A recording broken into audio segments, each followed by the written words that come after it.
Test, test.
Test, test.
Good evening, everyone. We want to welcome you, each and every one of you, to the City of Lamarck City Council regular agenda of July the 13th, 2026.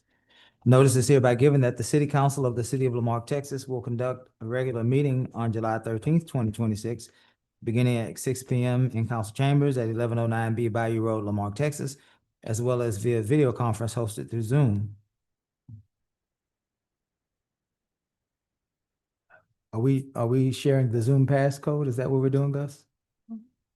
Okay. The Zoom passcode would be 163641. Again, the Zoom passcode would be 163641. And the meeting ID would be 161728 0595. Meeting ID would be 161728 0595. In accordance with section 551.127 B of the Texas Government Code, the presiding officer and a quorum of the Lamarck City Council intend to be and will physically be present at 1109 B Bayou Road, Lamarck, Texas. This location will be open to the public. This meeting will be broadcast at this location on Channel 16 and via YouTube. The council will meet for the purpose of considering the following agenda. The meeting has been called to order. Ms. Candace, would you give us a roll call, please? Councilmember Williams, Present. Councilmember Nancy. Present. Mayor Bell, Present. Councilmember Griffin, Present. and Councilmember Lowry is absent. We have a quorum. Thank you, ma'am. We'll now have our invocation and our pledge. Let us stand for the Lord's Prayer. Ms. Holly, would you then lead us in our Pledge of Allegiance? Let's pray. Our Father, who art in heaven, hallowed be thy name. Thy kingdom come, thy will be done, on earth as it is in heaven. Give us this day our daily bread, and forgive us our trespasses, as we forgive those who trespass against us. And lead us not into temptation, but deliver us from evil. Thine is the kingdom, the power, and the glory forever. I pledge allegiance to the flag of the United States of America and to the republic for which it stands, one nation, under God, indivisible, with liberty and justice for all. Thank you, everyone, for joining in to pray for our great city. Thank you, Ms. Holly, for leading us in our Pledge of Allegiance. Moving now to item 4, 4.1, IRS reporting update. Mr. Ferguson.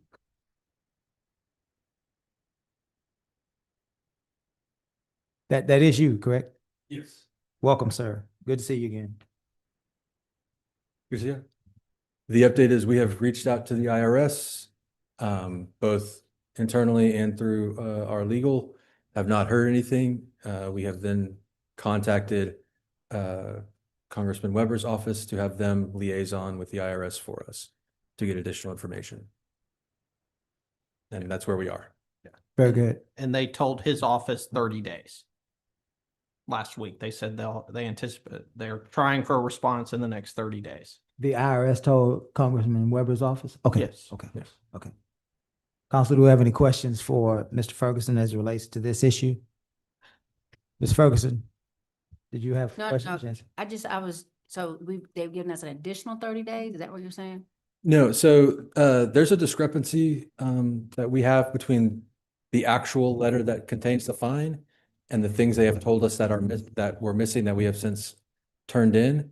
They've also never provided a detailed description of like how that number came to be. All we've ever seen is the main number. So that's what we are asking for, to verify that we actually have everything, because we can't write an abatement letter without like being able to speak accurately on what needs to be abated.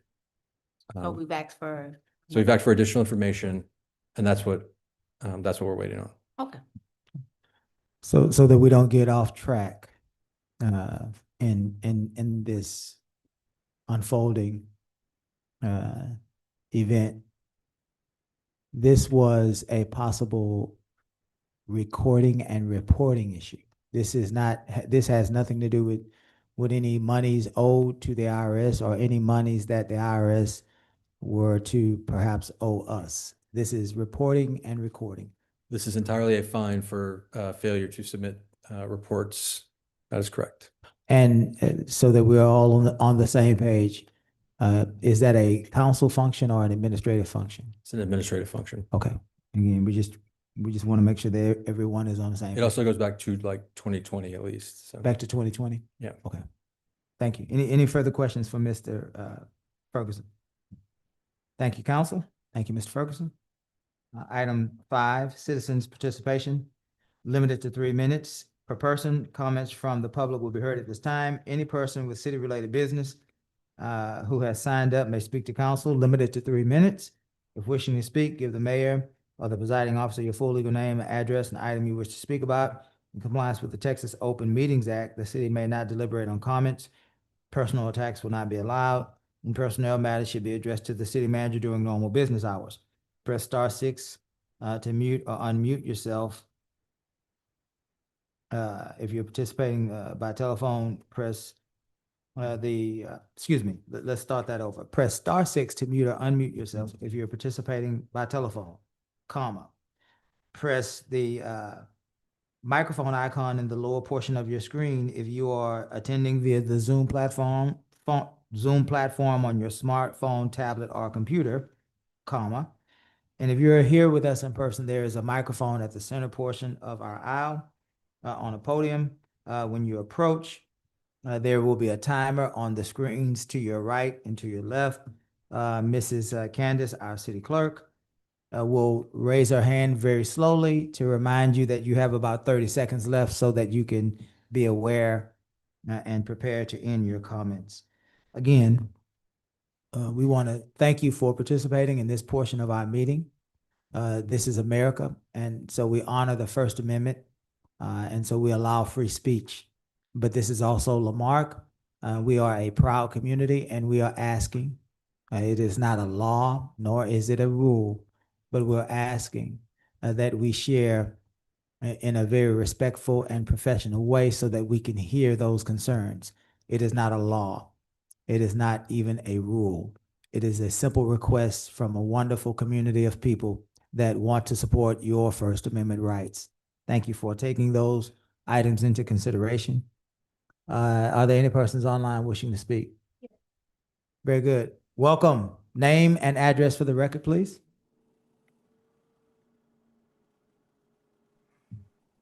Yeah, my name's John. Hello, John. Welcome. We have Mr. Freeberg. I'm sorry, John. If you hold just a minute, we have another person who was first. Mr. Harvey, Yes, I'm here. name and address for the record, Mr. Harvey. Robert Harvey. I'm not going to give my address. As you all saw, I was just there at the meeting. I'm supposed to be somewhere else, but because Councilman Lowry posted this week that if I showed up at that meeting, he was going to end up in jail and need bond, I wanted to make sure that I was there and let him know that he's not going to bully me or keep me from being there. So I was there, and now I have left. It's been a bad week for Lowry. He lost his appeal at the Fifth Circuit against the city, and he's been ordered to pay the city's legal fees. Lowry conspired with the corrupt Galveston Police Department to have me arrested for harassment, a clearly established First Amendment right, recording an elected official in public. The DA immediately dropped the charges, and I applaud them for that and thank them. Lowry and his wife have been claiming I'm stalking and harassing both of them. The only places I've ever been where they've been at is City Hall, City Council meetings, and courthouses. Elected officials on public property I'm allowed to record. If he brings his wife with him, that's not my fault. I have numerous videos of them both following, harassing, and stalking me on private property. Joseph and his wife both assaulted me at City Hall, and I defended myself and had to slap Lowry's phone out of his hand. It bounced off his head and broke on the concrete. I pushed Sarah's phone away from my face. The police showed up, investigated, watched the video, and cleared me. I have numerous harassing and threatening voicemails from Sarah Lowry, positively identified by people who used to live with her. I recently moved, and Lowry has already been posting seeking my new address. Why? I mean, I don't understand it. That's only to try to intimidate and scare people. They used to have these things called telephone books that had everybody's address and phone number in it, so it doesn't make any sense to me why he's looking for my address. They recently made a post saying they figured out where I live and celebrated it. Lowry has harassed and terrorized this community for years, and I have become his karma. You have publicly posted your phone number, Lowry, on social media for years for your business. I know lots of people have called you to address your public behavior, but that's not my fault. People are going to do what they want. I've never asked anyone or told anyone to call him. It's time to stop being a professional victim, Lowry, and take responsibility for your behavior. You should start by resigning and getting your court-ordered mental health evaluation. That's all I have, besides the fact that he altered a government record recently, and we will be filing a complaint real soon about that. He embarrassed me. Many people believe that this record was true, saying that I had charges of molesting children, and I'm sorry to say that online, but that's what he did. It damaged my reputation and embarrassed me. Thank you for your time, Mayor and Council. Thank you, Mr. Harvey. Any other persons online wishing to speak? Yes, sir. Hello, welcome. Name and address for the record, please. John, that's good enough. Hold on, Mr. John, hold on just a minute. Let us get your timer set, and then because we want you to get all of your 3 minutes. Are you ready? Thank you. All right, Mr. John, go ahead. So, to kind of piggyback off of what Mr. Hari just said, my understanding is that you folks have a code of ethics and a code of conduct. Clearly, your council member seems to violate that continuously with no repercussions from this board and or the mayor. Also, a few things that I'd like to point out to you folks is that under 3710 of the Penal Code, tampering with the governmental record, it's a crime for the council member to turn around and falsely claim that he was being harassed at a courthouse. As a matter of fact, I believe your lawyer can tell you in the 5th District, the 5th Circuit Court of Appeals, Mr. Pulliam versus Fort Bend County recently ruled that a member of the press, somebody who has a YouTube channel, whether it's 1 subscriber or 100,000 subscribers, doesn't matter, is a press member. The fact that your council member turned around and falsified police reports in order to obtain a warrant to get this guy arrested, you guys should be taking a real hard look at that, and you guys should be probably looking to remove him from this board. Clearly, this guy is a detriment to the city of Lamarque. I feel bad for you folks because you got to put up with this every week, and you got people like me stepping in here to call you and complain about this guy. I mean, we got official oppression, abuse of the abuse of official capacity, false reporting, and then tampering with governmental records. I mean, this guy is a real whirlwind for you folks. I mean, he's probably the biggest lawsuit waiting to happen for this city, and nobody seems to want to do anything about it. Maybe it's time that the board and the mayor step up and get together with maybe the city attorney and figure out a way that this guy either gets censured or thrown off of this board. Thank you.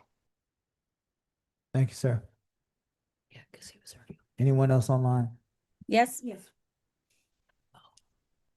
Just a minute, Miss Freebird. Let us reset your time. All right, Miss Freebird, welcome. Your name and address for the record, please. Hi, thank you, Mayor Bell. Ms. Freebird, first of all, I want to start off by apologizing to all of you. It seems as though Councilman Lowry lights fires and then runs and hides. And I'm sorry that he isn't sitting in that seat because this is about him.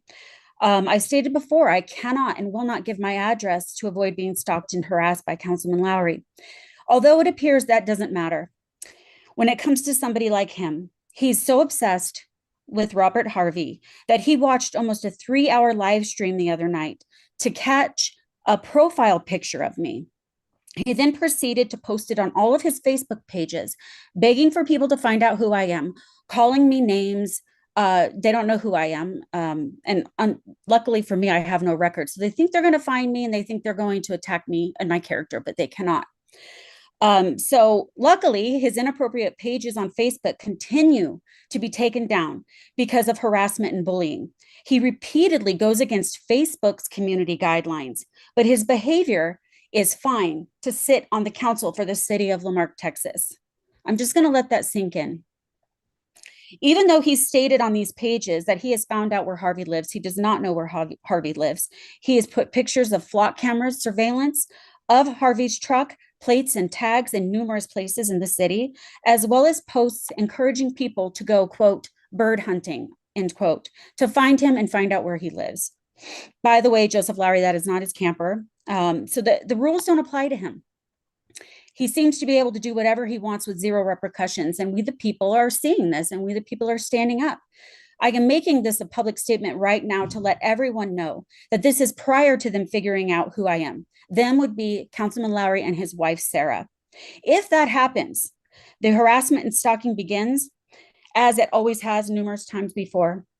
I will stand up. I will fight back. I will not be bullied by and stay silent by this wannabe tyrant. It's clear that he is able to weaponize the corrupt police officers and judge to have Harvey unlawfully arrested, even though it failed. It stops now. We the people fight back. And I appreciate your time. Thank you. Yes, ma'am. Thank you. Any other persons online wishing to speak? Mr. Followell would like to. Hold on just a minute, sir. Let's get your time straight. So, Welcome. Name and address to the record, please. Mr. Followell, United States of America. Okay. Can I speak now? Yes. Okay, I'm not seeing my video pop up. I tried to push the video screen button, but it's not allowing me. It says you got it blocked, but that's okay. So I'm here today because of Mr. Freebird Lowry. So I know I don't get involved in stuff like this. It's kind of petty, but when he goes out of a limb and changes data in order to get somebody thrown in jail like he did, especially calling somebody a sexual predator, that's BS. So when you do that, he can now get in trouble for that. It's no longer a policy, right? He's now breaking the law, right? He's falsifying government documents, changing them, putting them on social media, and you can take the data he gives you and look it up, and there's no case like that. He blatantly lied. And that's pretty messed up coming from an old meth head like he is, right? So Freebird's not doing anything wrong. He's using his freedom of speech. He's talking like he's supposed to. And the officer involved is violating his rights too. And I know that's Galveston County, but that officer is going to get in a lot of trouble too. And I'm going to make sure to go visit him as well. He also towed Mr. Harvey Freebird's truck, which is another BS tactic that they cannot do, especially since he didn't do anything wrong. So your counsel, Laurie, he's the one that did all this. He's the one that got Harvey in trouble and did this to him out of spite. Why? Because Harvey goes up there and tells him exactly how it is. So coming from me, and I go all over the world doing stuff like this. You have a council member that doesn't care about the public, doesn't care about the community, fully knows that policy and procedure can't get him in trouble. That's why he does this. He's going to get a slap on the wrist, if anything. But when he breaks the law, your police department should be holding him accountable for that. And it's going to take an officer that stands by his oath to do that. And that's going to be your police department, which is your chief. So your chief is the one that needs to hold Harvey Freebird accountable for his actions. And that needs to start happening. If that doesn't happen, citizens, I highly suggest that you look to getting rid of your chief and getting somebody that's going to stand by his oath and take care of business. Because Mr. Larry is a fat POS, ex-meth head, and should not be on your council. Thank you for your time. Thank you, sir. Any other persons online wishing to speak? Very good. Thank you. Let's move to those that are here in person. Michael Bach. Welcome, Michael. Name and address for the record, please. Michael Bach, 106 Long Ridge with Marque. I'm here to speak on item 9.7, and that's the shoreline erosion grant. This grant has already been approved. It's a great grant for the city.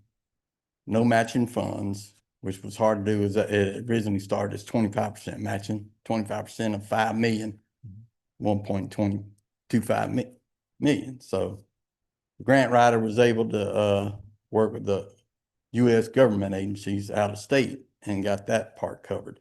So anyway, it's a great grant, providing much needed shoreline prevention and rebuilding of the shoreline has been washed away. This has been going on for like 10 years. Council has never been able to fund it. It's expensive. And sometimes park stuff is lower priority than the rest of the city. So we was able to come up with this grant, and it's a great funding mechanism. Councilwoman Williams, I don't know if you know it or not, but the parks, half the park, which the part with the erosion problem is your district.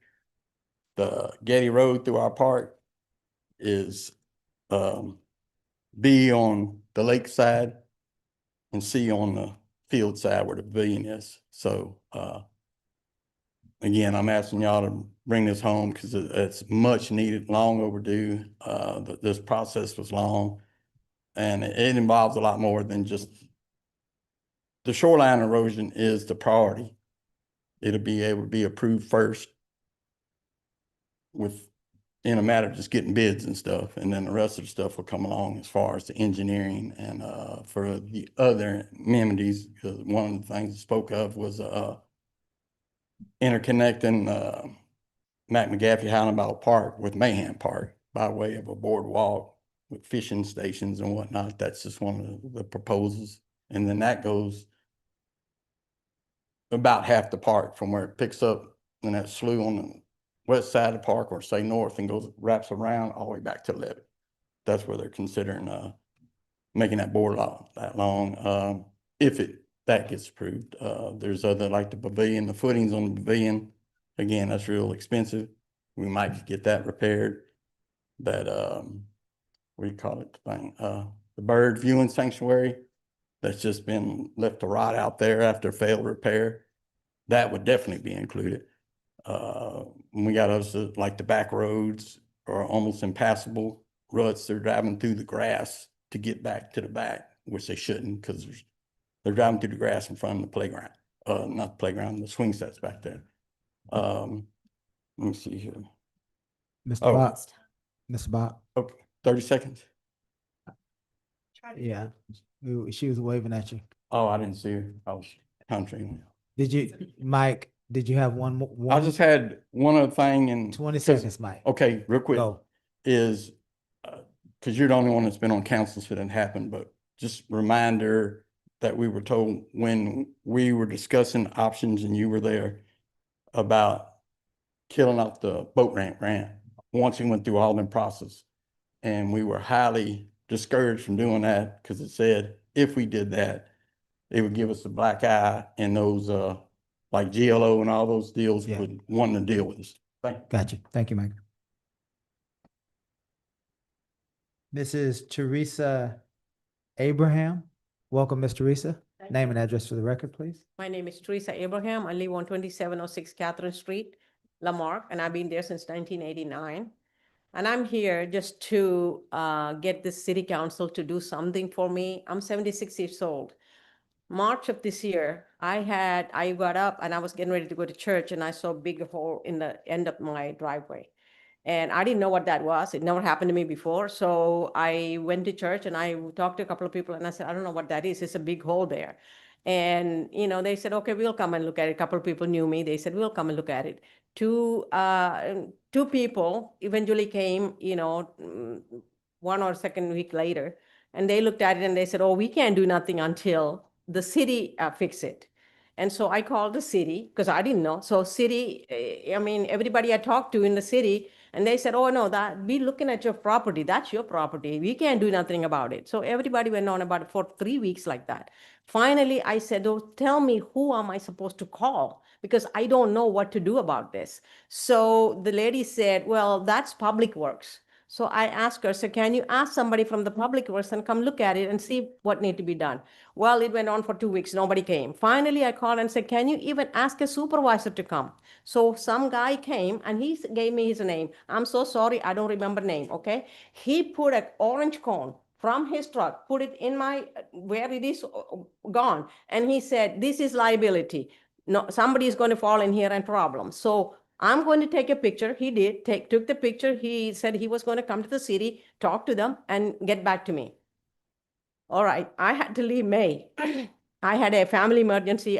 My sister-in-law passed away. I had to go. I came back and nothing happened. Everything is still the same. I asked my son, did anybody come? He said, no. So at that time I called again.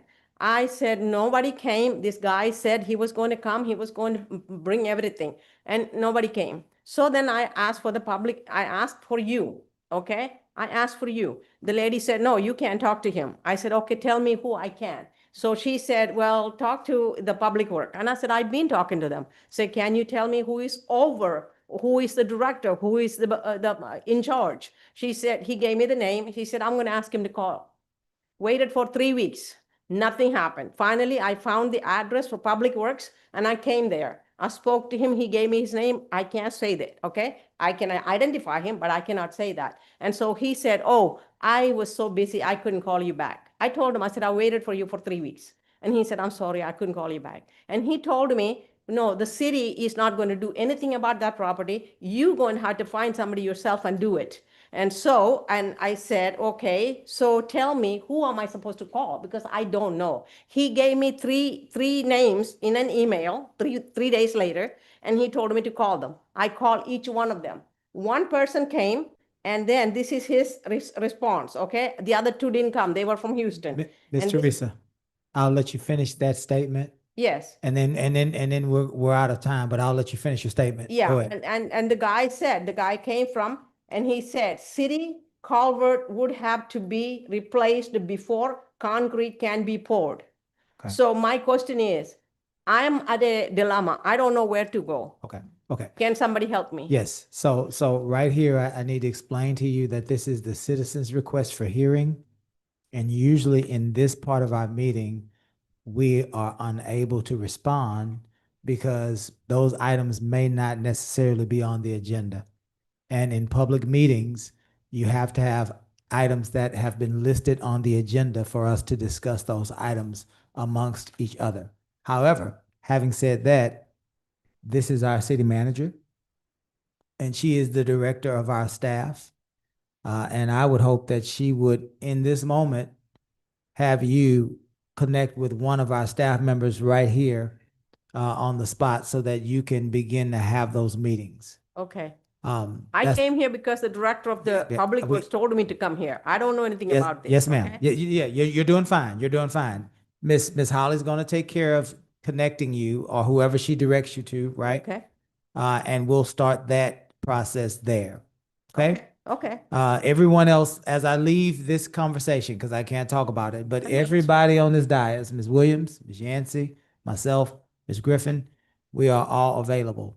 Okay. And so it is not true that you can't access us. We are always available to be accessed. Yeah, I thought so. Yeah, very That's good. why I asked for you. Yes, ma'am. Yes, Because I was at the end. Yes, Didn't ma'am. know who else to go to. that's okay. We got you now. So if you would work with Ms. Holly, we'll see what we could do to try to help. Okay. Thank you, ma'am. Thank you.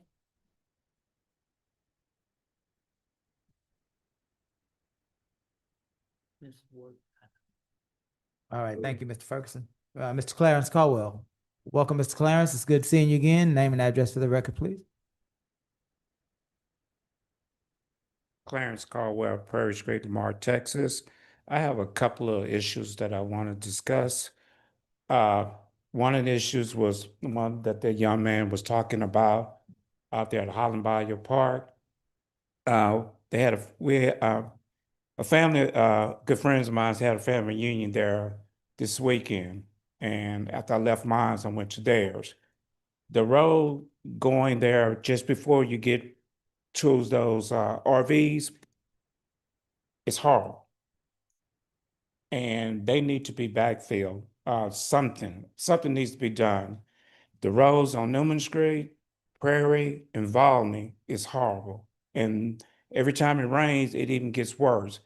I don't know what the process they're using with this soft type of asphalt that they're using to backfill these holes. It's not working. And they need to come up with some other kind of option in filling these holes in, because once they fill the holes in, we may not get no help back in order to backfill any more holes for another month, if not longer. And all it does is tear people's tires, bumpers, and everything else. And that's starting to get old. You know, now I am on this, we are on the schedule to get done, but Lord knows when that's gonna be. Second one, on the Volney, right before you go underneath the freeway, going towards 1765. They have this petition that's in the middle. And there's no markings or nothing to say, okay, in order for you to go to get into the left-hand lane, there's no markings, nothing over there. So you don't know if you gonna have to go in that particular middle lane, or if you do, you may right there get a ticket because there's no markings, nothing. So something needs to be done on that. Okay, the third thing, these weeds in these ditches and these people's lots. That right there should be brought down to the people who own these lots. They need to take care of these lots so people can be safe while they're driving down the roads.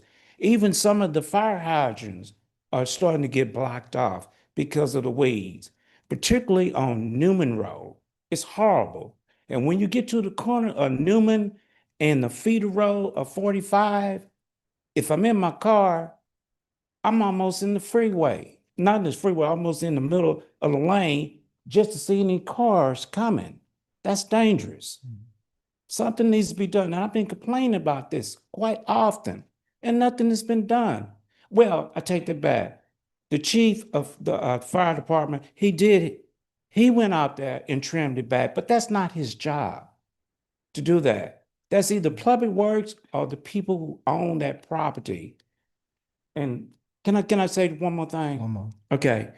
If they start issuing out fines and start fining these people, that money goes to the city.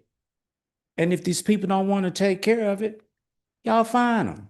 And I guarantee you some of this mess will get taken care of. Yes, sir. Okay, that's it. Thank you, Mr. Caldwell. Okay, and congratulations. Everybody have a wonderful, blessed day. You too, my friend.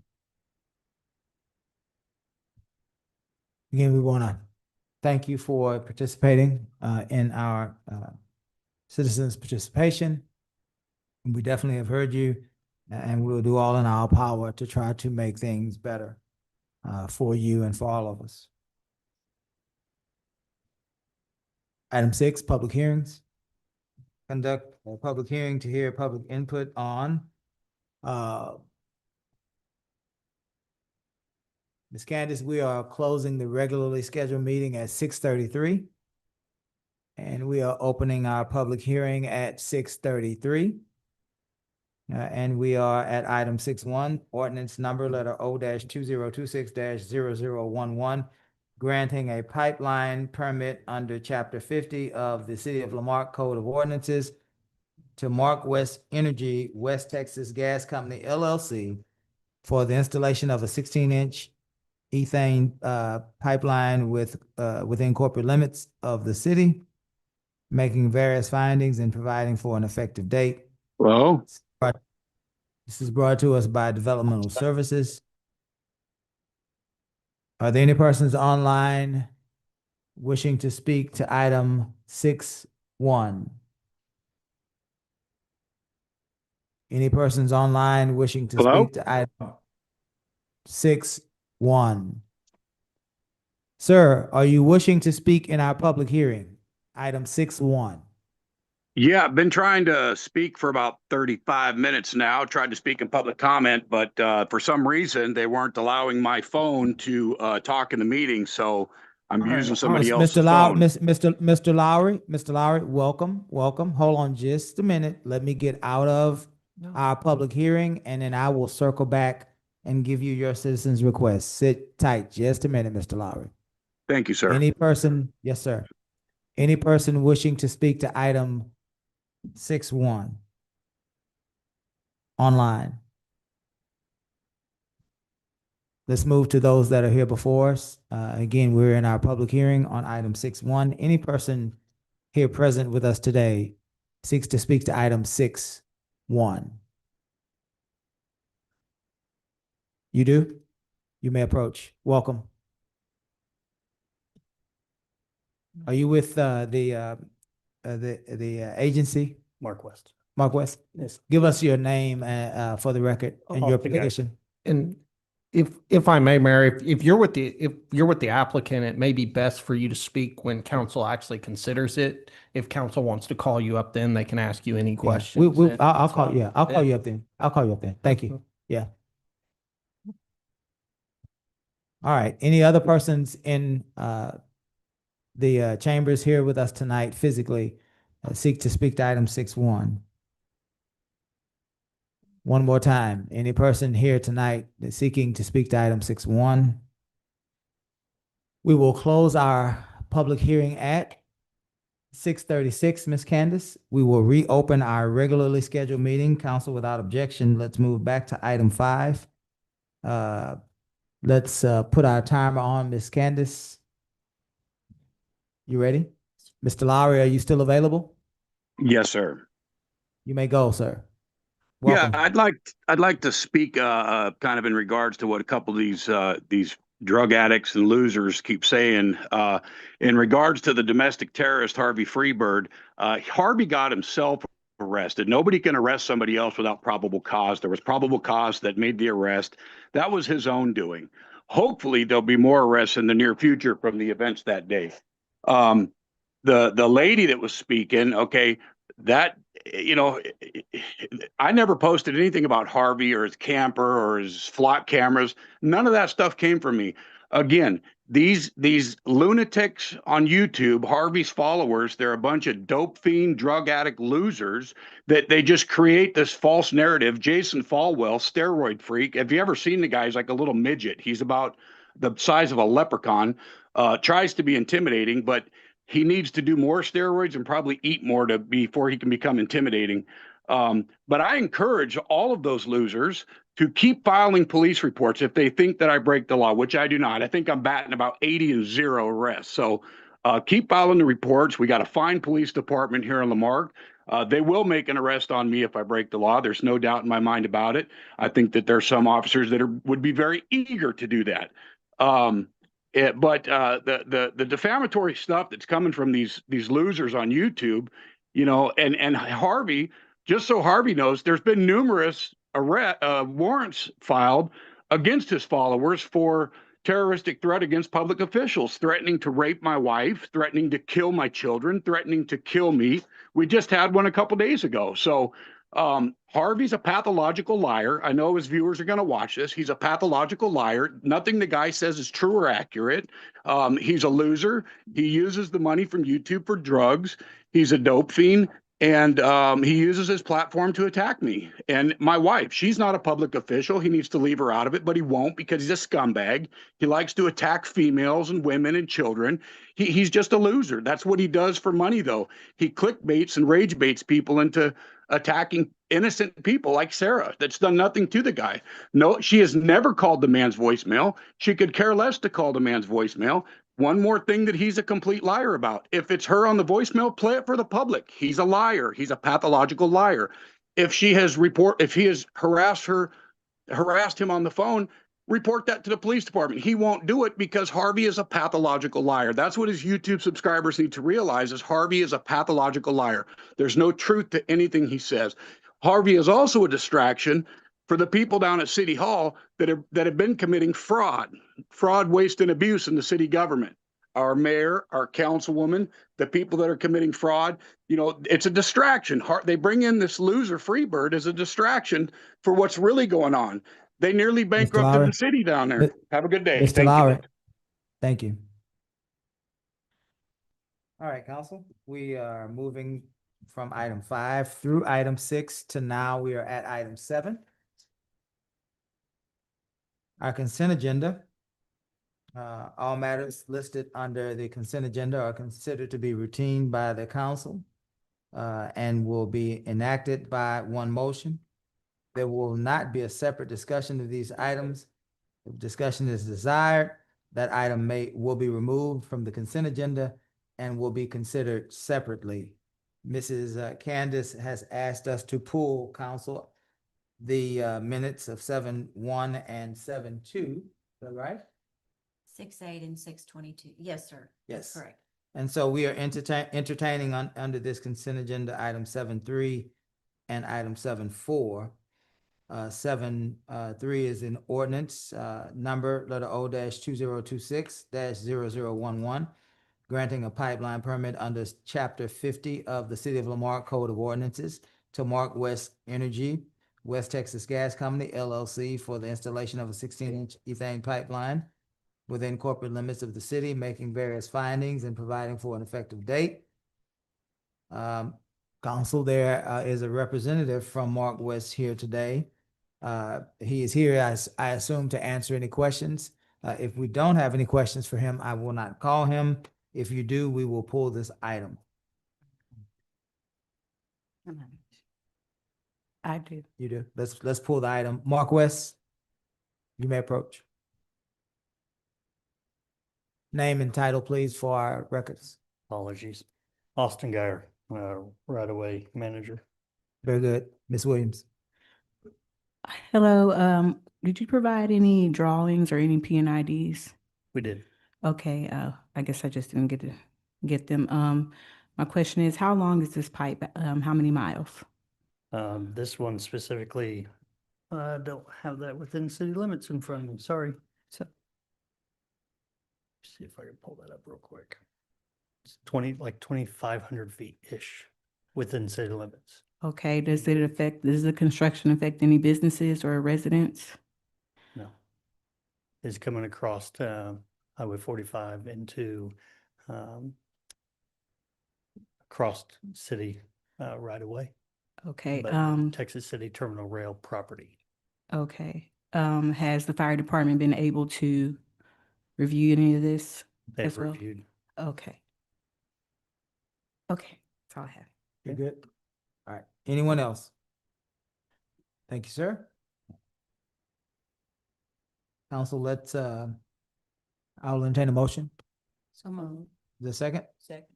Any further discussion? Hearing none, we'll call for a vote. All those in favor? Aye. Any opposed?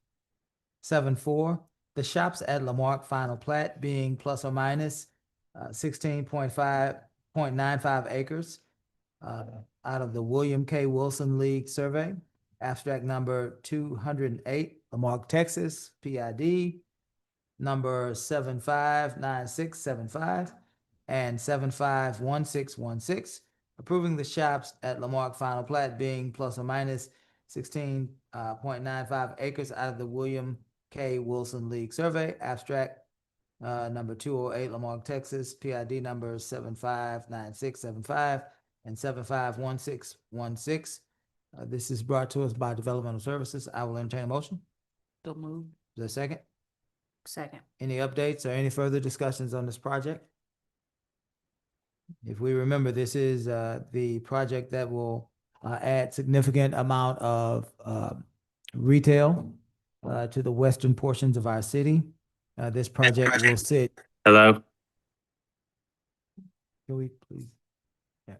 This project will sit right behind Councilman Lowry needs to be fired. Get rid of Councilman Lowry real quick. Y'all need to get rid of him. He needs to get fired. So Councilman, like I was saying, Councilman Lowry needs to get fired. You know, y'all should totally.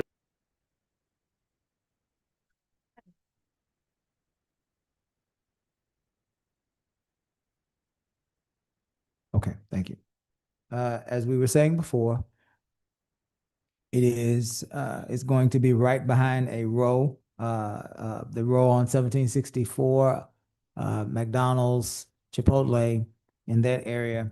And there will be big box retailers, as well as some of popular smaller retailers. It's going to be a great opportunity for the city of Lamarck to provide amenities to our residents, to provide additional sales tax boosts, and to provide entry-level jobs. And so this is a significant step in the right direction. We have a motion and a second on the floor. Let's vote. All those in favor? Aye. Any opposed? New business. Item 8, items presented to council for discussion and possible action. 8.1, boards and commissions, appointing, reappointing, and are removing removing members of boards, commissions, and other committees. Madam Clerk. Ms. Candace? This was an item that you had requested to be placed on. Ah, okay, okay. It's a follow-up from our last council agenda where we talked about making some changes to boards and commissions because we didn't have a lot of process. Okay. Did you want to proceed with that discussion? Sure, I think I provided Ms. Holly, and shared with council some, council recommendations, at the last ones. And I said that I would go back and, take a look at the other, boards and agendas. But for the most part, Mayor Bell, there's, three things that, I think we should do, right now to, facilitate moving our boards and commissions forward. And one of those things, is the liaisons, according to charter, are supposed to appoint one alternate to each board, and I don't think that's something that we have done. And also, we need to select members of our youth advisory council, so we will need to open requests for additional board members if that's the direction council wants to move. Right now, we all have 5. On our boards and commissions? Mhm. But I believe there were, I know on the Board of Building Standards, we do have alternates. We had alternates. That may be the only one, and I think there's just one alternate on that I think board. we had 2 at one time, but, I know on Building Standards we had, and I thought on, Keep Lamarck Beautiful, I thought we had. No, ma'am, we don't. Y'all don't have one anymore? Mm-mm. Yeah, there was. I don't know why we don't have one now. We used to have one. I don't have a problem with, getting alternates to make sure we have a quorum. Matter of fact, we're not having a meeting tomorrow for Building Standards because we don't have a quorum. So I think alternates, at least 2, I believe, would be sufficient to make sure we can always have a quorum, especially in the summertime. So, That was just one of the recommendations. I was waiting to see if anybody else had any. okay, input okay, on it. okay, yeah, because I was trying to okay, okay. So the first one was that Alternates. the according to the charter, you said Right. the liaison has the responsibility. To appoint one alternate. So I'm over the Parks Board and I need to appoint an alternate. Okay, And whoever is over KLMB needs to appoint an an alternate. That whoever the liaison is to that board is the council that appoint the alternate. okay. Do you remember, Ms. Griffin, before we move to your next recommendation, do you remember if that appointment has to be nominated through that person here and approved by the council here, or? Yes, Okay, it okay. follows the same. Same procedure? Okay, Yes. Okay, all right, got you, all right. Okay, And- and the charter says 1, Ms. Yancey, you were recommending 2. Yeah. I think at one point we had 2. I don't know, but we changed it, like it changes every 2 years. Yeah. Yeah. But Based on charter what we have. says 1. What would that take, Gus? An ordinance change? or- Y'all would have to amend the ordinance. Y'all have an ordinance about appointments to It board. already says it. Oh, well, if, We're just never doing it. well, then, I think Oh. to add to go from 1 to 2. Oh, is what you're yeah, talking about. yes, that's what I Oh, would, yes. so- yes. Okay, Okay. okay. Seems like we're amending that a lot. I think we've been working on it a lot. We hadn't really taken action on it. All right, ma'am, that's a, Miss Candace, did you get that? Because I think this is gonna come back to us in a form of an action item. Yes. Okay. Okay, the other recommendation, that I had is there is language for all of the boards that they are advisory only. Okay. But somewhere along the way, you changed that for KLMB and gave them administrative. I think that needs to happen with the cemetery board and parks because those boards have budgets. And they host volunteer events in addition to doing things with the city. And right now, I understand why KLMB was set up that way is because they have the Keep Texas Beautiful and all of this other stuff. But I think those same requirements should apply to those other boards. And I say that because on the Parks Board, we literally had to fight to do some of the same things. And Cemetery Board is really struggling to get anything done. I looked at least 3 years of their agendas. Right. So they can't get a. Mayor, if I may just add a comment. Whatever we decide to do tonight, that's fine, but I would like the opportunity to bring the information forward so that everything is in order for every Yeah, single board. yeah. This is a discussion item to get. Right, and I have that, I just didn't bring it. Yeah, I Yeah, think, because I'm doing it a bit at a time. I think we're just getting some clarity up here. Right. That's why I'm saying, did you get it? Yes, sir. Yeah. Okay. Okay. So you said, and I want to ask Gus, just really quickly. You said that the cemetery board is considered an administrative board, No, it is an advisory board, Advisory- just like the rest just of like the them. rest of them. And they host events. Okay. And they have made requests that have gone unheard. And it addresses a lot of the concerns that the residents are having about veteran flags. They have for a long time been requesting that. And that was some of the things that I was going to bring forward from the agenda items, but not to get off track. Yeah. So which board, and there may not be any, but let me ask it this way. Do we have any boards that are administrative boards? The only one that is designated is KLMB, but you have the those final authority boards and planning and zoning. I don't know, Ms. Holly, if they have administrative. I know some of them review paperwork for building and standards and all of this other stuff. I don't know.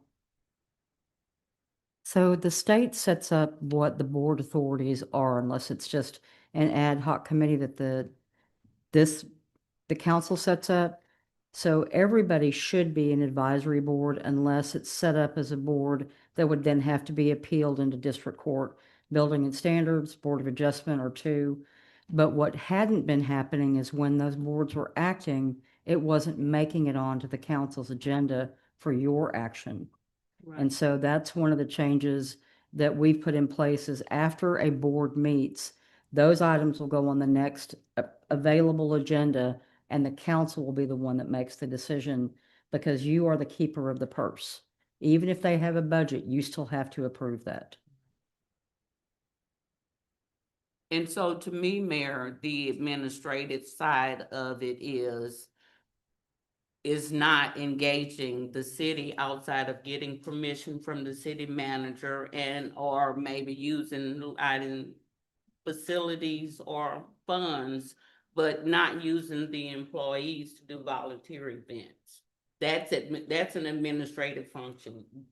In my mind, that falls under administrative function. We're not engaging anybody else. So when you say administration, you're talking about a more active role in the process. Right, because that is essentially what they're doing. It is just not stated anywhere. So Gus, what is your legal interpretation of administrative function of a board? Well, I would say that the boards cannot do what y'all can't do. And what I say by that is those boards, y'all can't empower them to direct city staff. And it's not happening. Right. And I'm not saying y'all are going to do that. I think what I've heard is that there's been a disconnect from the staff liaison and how what a board does gets it to you all for approval. Right. And I don't know where that disconnect was. It at the staff liaison? Was it the manager's office? I don't know.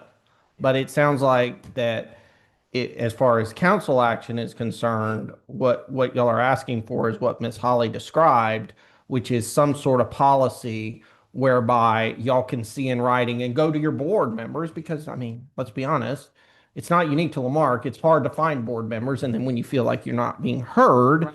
you know, that's discouraging. Right. So, you know, but it sounds like Ms. Holly is describing what a policy she's put in place of, hey, when these boards are doing something that council needs to approve, I want to see it on the agenda. So staff, y'all need to get with me. So I with her, not me. So y'all would need to see that policy from Ms. Holly. So here's my Sure. question.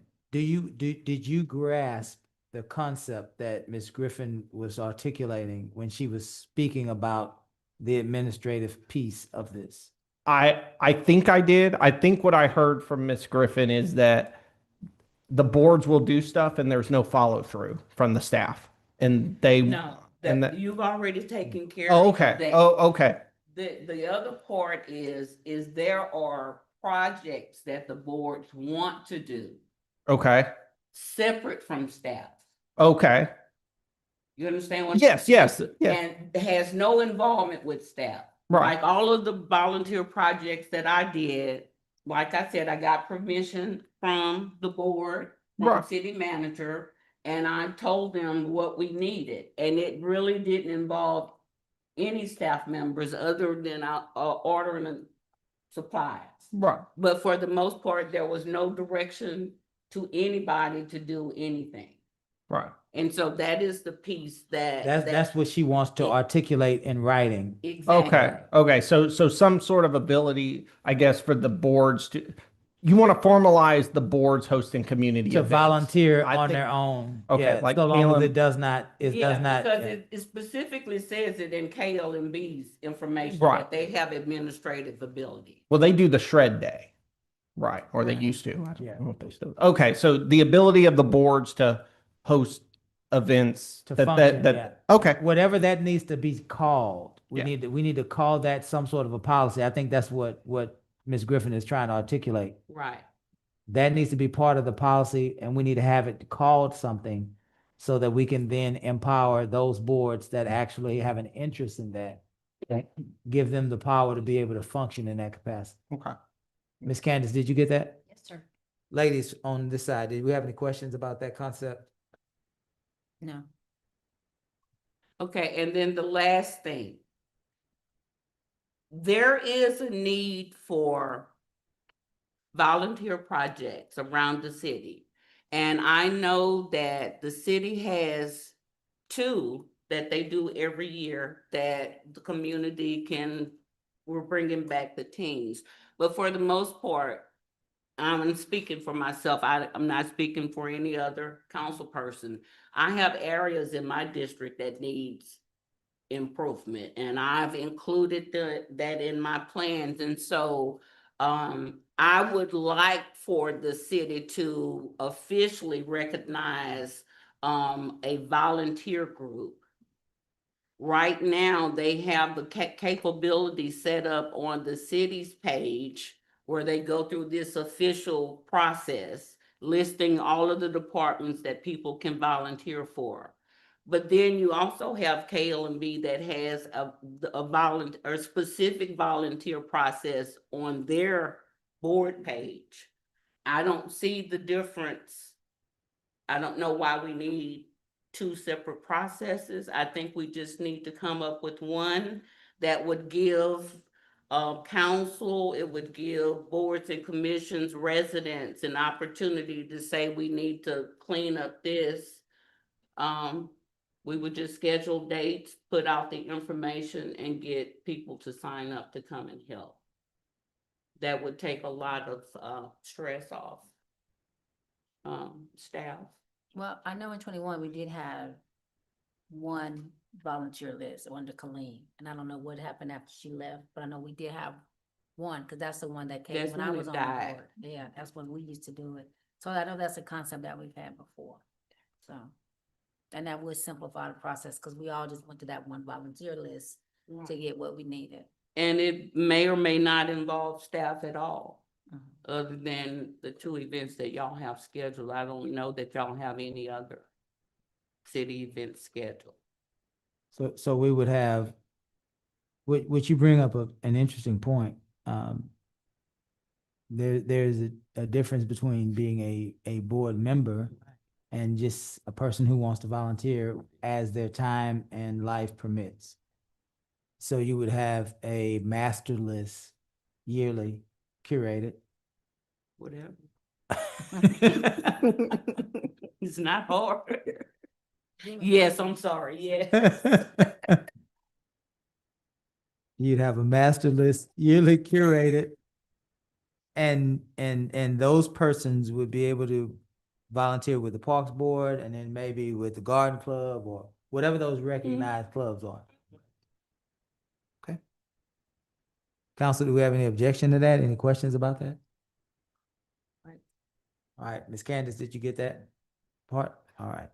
All right, so we got liaisons that are appointing 1, possibly 2 alternates based on that'll be an ordinance amendment. We are officially recognizing a volunteer program again. And we are getting a policy with language that articulates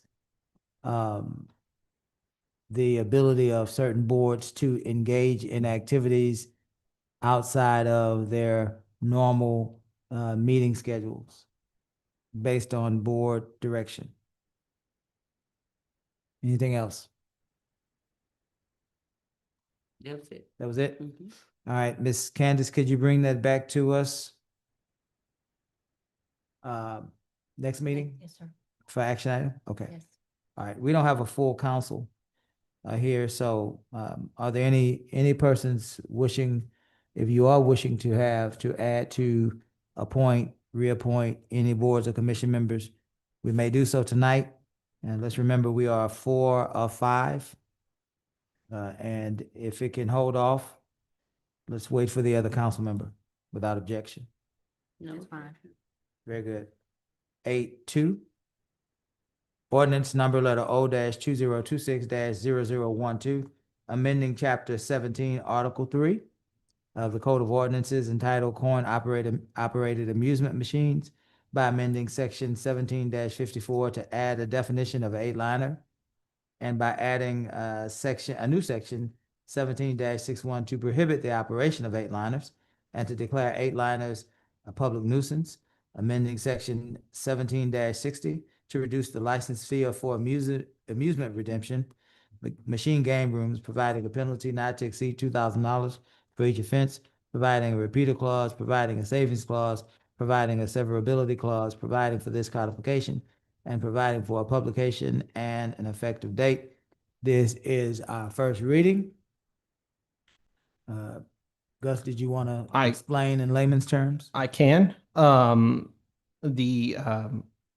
Texas appellate courts have defined an 8-liner, have declared it to be an illegal lottery. And we periodically bring you all things. This is something that is tracking with what neighboring cities of Kemah and Dickinson have done. Galveston County has also passed, they don't have ordinances, they have orders. Their commissioner's court has passed a similar order. So this is just bringing us in line with with the majority of the other county or the other cities in the county. So. Very good. This in effect outlaws game rooms in our city. It outlaws 8-liners. 8-liners. 8-liners, which are already against the law. And you can't have a game room if you don't have 8-liners. I don't know what it is not my job from this side of the council chambers to do development. So I don't know. Let's be clear. The city of Lamarck has pivoted and we have shifted directions. And this act is in effect outlawing game rooms in our community. Thank you, Gus, for helping us with that. I will entertain a motion. So moved. Is there a second? Second. Any further discussion? I do want to discuss, how long has game rooms been, in Lamarck? I don't know. Do we know how long? They've been a good while. It's been the better part of 8 to 10 years, easy. Yep. At least 10 years? Okay. Mhm. Because I know some of our people will ask. I just want to make sure that everyone understand that this is state law. Yeah. This is, yep, And it's not, it is a state law and we have to abide by that law. yep. Yeah. The state already says these are illegal. Y'all are just conforming your ordinance to the state law. Yeah. Call for the vote. Miss Griffin? It's not related to illegal game rooms, so I'll just. You let it go. Yeah, I'll let it go. All right, council, this is the first reading of the ordinance, and let's call for the vote. All those in favor? Aye. Any opposed? 8-3, ordinance number, letter, O-2026-0013, adopting the 10, Texas traits of good government as guiding principles for city council, committees, advisory councils, officials, employees, and contracted employees, providing for an implementation and application, establishing standards of conduct, governance, governance, providing severability clause, and providing an effective date. Now, this is brought to us by administration and by legal. We have the Borges Law Firm present with us tonight. You may approach, sir. Ms. Holly, did you want them to make the presentation, or did you want to read us into the presentation? They're prepared to do the presentation. Very good. Welcome. Mayor, council members, staff, and members of the community. Thank you for having us today. We're here to discuss something that's very important in all of our lives and to each and every one of us, and it's called making municipal government better. No matter how good our government is or how bad it is, we can always be the leaders we're supposed to be, that we were elected to be, we were entrusted to be, and we called to be. And we can stand up and take steps to make it better. Any endeavor like that comes with a foundation. You can't build anything without a foundation. Okay? Now, the problem with trying to make municipal governments better throughout the state and our nation is, believe it or not, up until a few years ago, there was no definition or standard of success for good government at the municipal level. What is good government? Well, it had to be defined in order for us to be able to bring it and help people get there. Okay? But one of the problems with doing that is all of our municipalities throughout the state of Texas, and we'll stick with Texas since that's where we're at. But one of the problems is we're all different. Different sizes, different cultures, different ways of operation, different methods. Okay? So it's been researched and people were thinking, how can we come about this? How can we make our governments better? People who have devoted their lives to municipal and local government. Well, one of the things they found was, hey, we can't build a model method because every municipality and every city has different methods. But what we can do is look at the manner in which we conduct those methods. Okay? And everybody did polls, research, decades of experience all went into drafting what you see before you. And for the past few years, it's been adopted by many municipalities throughout the state.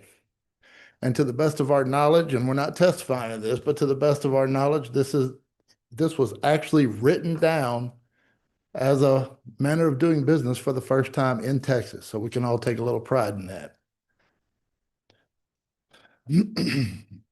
What this is doing is allowing you as leaders to stand up and say, hey, we realize there's some issues. We want to do things differently. We want to make some positive change.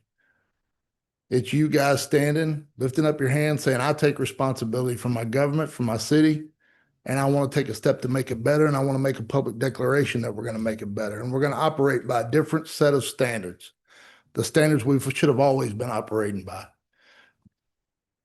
Now, the concepts in this thing are not new. We didn't create them. They were around long before us. But why did we choose these? Why are these the ones chosen? Well, Again, after polling and looking at the public sentiment of what they most desire to see out of their government, from the municipal level all the way to Washington, D.C., these 10 traits were the most commonly provided back. And as implementing these as a foundation on which we can build reforms to make our governments more efficient, more professional, more respectful, and better at handling the business at hand, which is not our personal agendas, not what we have going on in our life, not our personal fights, but the business of the citizens of your community. This gives you a foundational start that will lead to additional steps in which you can stand on and say, hey, we're going to be more efficient, more focused, and better servants of the community. So what was distilled was known as the 10 Texas Traits of Good Government. I want to just read the highlights off for you real quick. Respectful. People are treated with fairness, courtesy, and professionalism. Everybody wants to see that from their government. Our founder goes to the International Municipal Law Association. He travels all over states and states in the nation and Texas, and has found nobody that does not agree with that. We want to see our public officials and leaders be respectful to one another and treat each other professionally. Okay? The second one's responsive. Well, anybody who's been in public service for 10 minutes knows that the public wants you to be responsive. Reasonable public expectations are met in a timely manner. Effective. Productivity is evaluated to gauge performance and goal attainment. Transparent, number 4. Public has access to agency data and decision-making process. Number 5, competent. Officials are skilled, educated, and dedicated to continuous improvement. 6, ethical. Public good is paramount. Self-dealing is restrained and corruption is prevented. 7, lawful. Authority is exercised in accordance with established law. 8, innovative. Modern methods are utilized to take advantage of advancements. 9, economical. Budgets are managed prudently and resources handled responsibly. And 10, and probably the most important, accountability. Accountable. We all have to be accountable to those that elected us and to those that count on us. So, members of the council, mayor, in consideration of trying to keep this brief, I would just like to say that making this public declaration, adopting this as a new foundation to operate on and a foundation to build off of is not going to solve all your problems. It's not going to prevent crisis, but it's going to give you a professional, respectful framework and consistent framework upon which to build and to handle problems and crises when they show up. Okay? And we ask you for your consideration on adopting these, and we thank you for your time and consideration. Thank you. Any questions? Council, do we have any questions for Borges as it relates to this, the good governance ordinance that we have before us tonight? I like the 10 traits. I know Mayor Pro Tem has asked about our ethics, I guess our ethics ordinance, about having more teeth in that. So that's what we would add more teeth in the ethics. Whereas this is just something that because it's like more cushion, I guess you can say, of respectability. That is correct. You're adopting these Right. as the 10 traits by which you're going to operate by. And this lays the foundation and opens the door for further improvements in ordinances and policies and things down the road. Okay. So, but the ethics that we talked about when she brought the issue about having more teeth. That's coming next. That's coming next. Okay, so that's what I'm trying to see. This is just for us saying that we are committing ourselves to this once again, because we've done, I think we've done this every 2 years, seems like. But committing ourselves to this, and I guess it's something that we need to post on our website as well, maybe. It's definitely preferred to do that. And then kind of let the community know that we are trying to recommit ourselves to a higher form of professionalism. Absolutely. Sounds great to me. Anyone else? Yes, how will compliance, excuse me, how will compliance be monitored? This would be the opening salvo, if you will. This declaration by council and adoption by council. There will be other ordinances, changes, revisions coming down the road that will give this body the ability to enforce these things. Anyone else? What's the goal of this ordinance? As we pass this ordinance, what do you believe? What does this ordinance say to our community? It says to your community that we're going to listen to you. We're going to be the leaders you called us to be. We're going to take the responsibility to make sure that we set a foundation of respect, of accountability, of responsiveness, all those things in there. We're going to do those things. We're going to hold not just the public accountable, we're going to hold ourselves on this dais accountable. And we're going to have the teeth to do that. This is basically a declaration by the leaders behind this board. As we all know, homes, churches, governments, nations rise and fall with leadership. Leaders set the tone, leaders lead the way, and leaders create the environment that reflects in the attitude from here all the way down to employees on the street of this city, people who work for this city every day. So when you see the people on the street, you want them to reflect the professional manner that is set at this dais, the responsiveness that's set at this dais, the accountability that's set at this dais, these things. And this is you guys making a public declaration that, hey, we're about to set a bunch of new ways of operating. But this is our opening declaration to say these are the principles that all the rest of this is going to stand on. That's what it does. And adopting these traits are going to lead in every city where they've been adopted, and the other reforms that followed have led to more efficiency, better service.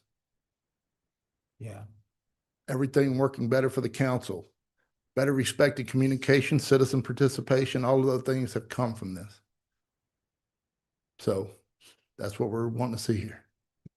This document will, last question, this document will inform the existing ethics ordinance that we have on the books. It is, it definitely will. Okay. Because everything else that's being done or revised or written is going to be working off of those 10 things and including those 10 things. And it's you saying, hey, we're informing the public that we're taking a new direction. This is the road we're paving. And we want you all to be aware of what's coming. Very good. Thank you for that. Council, I will entertain a motion. The second? Second. Any further discussion? Hearing none, we'll call for a vote. All those in favor? Aye. Any opposed? Thank you, sir. Thank you. Item 8.4, resolution number letter R-2026-0016, approving the assignment of private activity bond authority to the Texas Department of Housing and Community Affairs and containing other provisions relating to the subject. Ms. Holly? Yeah, the Southeast Texas Housing Corporation has asked that we approve this. They have done a lot of good work over the years in terms of helping either with buying down mortgages or providing actual mortgages for typically low and moderate income people. And they are asking to put $70 million that they could then use for mortgages. They have worked in this community for quite some time. There's no cost to us, and it does help our citizenry with their housing needs. Any questions for Ms. Holly as it relates to item 8.4? No, this is something we've done before, I believe, and it worked Yes. well. So I'm all for it. Any further questions? This is, Ms. Holly, this is tied to the grant that we received. We normally receive maybe every other year. The Seth grant. Yep. And I think the last time that we had it, we did housing for a disabled veteran. And so they use this money throughout multiple counties to help with housing needs for low and moderate income people. It's a small grant, but it is a grant that they make available to us. correct? Yes, I think it was like 40 or 50,000, but $50,000. they do all sorts of, with the 70 million that they'll be looking for, it'll be multiple programs. And so we'll see what comes our way with that. And I believe council previous to this one, or maybe two councils ago, we earmarked those monies and we forwarded those monies to the Mainland United Way. Just wanting everyone to be clear so that we all can follow along together. I believe half of it was for seniors that needed assistance with, I believe, rental and utility bill pay. And the other half was for fire victims, I believe. That's what it was for. Very good. I will entertain a motion. So moved. Is there a second? Second. Any further discussion? Hearing none, we'll call for a vote. All those in favor? Aye. Any opposed? 8-5. Approval of updated grant compliance policies and procedures. Consider and take possible action to approve revisions to the city's grant compliance policies and procedures related to procurement, financial management, and labor standards. Public Works. Is that you, Mr. Ferguson? It'll actually be me tonight. Okay. So Shannon has a family emergency. These are requirements coming in from the General Land Office, and they are tightening up our rules for how we do things, both for procurement as well as how quickly we pay and just what those activities need to be. And we did hear tonight that one of the concerns is that they said that we would have signers for checks that could include the council, and that is not a council action. So Right. you will not be given any authority to sign checks. They just said up to 6 people have to sign, a minimum of 2, which is what we currently do right now. But these are the standards that the federal government is requiring through the state, the General Land Office, for us to add to all of our grant activities so that we are following their minimum standards. So this, I'm sorry. Well, go ahead, Ms. Griffin. So this helps reinforce our federal and state. What we're required to do, yes, ma'am. Okay. And this has how does this impact the portions of this process that the city administration is responsible for? Well, when you look at the audit, and the audit was saying that we were not doing well with the Mhm. grants, we weren't paying on a timely basis. Okay. We weren't doing procurement properly. Okay. It's establishing and setting clearly what those standards are so Okay. that the city manager knows what to do, the finance director knows what to do, the grant administrator, that if it's internal, if it's Shannon, knows what to do, as well as whoever we hire knows what those requirements are.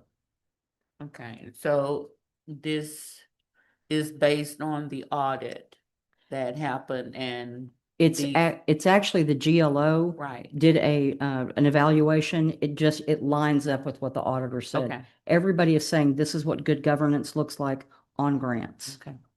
Thank you. Any further questions?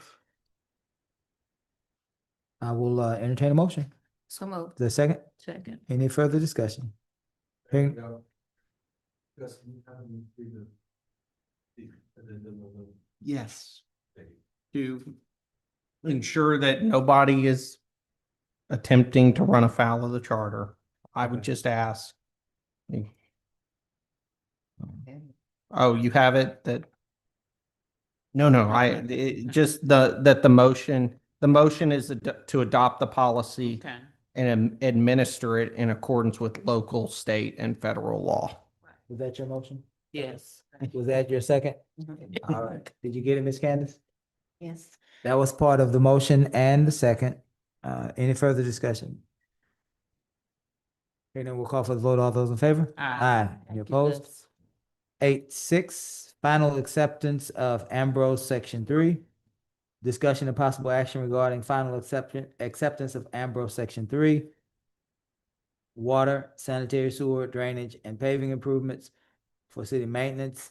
a subdivision of 19.89 acres located in the Stephen F. Austin League, number 4A-2, City of Lamarck, Galveston, Texas. It's brought to us by Developmental Services. Is that you again, Ms. Holland? Yes, sir. So this is not generally something that you have been seeing on your agendas, and I was very glad to see it because there are areas in this community where we don't know who owns the infrastructure yet. We don't know if it ever got taken over by the city so that we bring it into our system and that we're maintaining the sidewalks.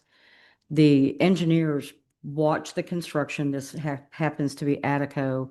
And at the end, they say it's all good. It's coming into our inventory. It starts a 1-year maintenance program or where we actually could get anything fixed that we wanted. And this will forever memorialize that these improvements are now part of the city system and we are taking over the maintenance of them.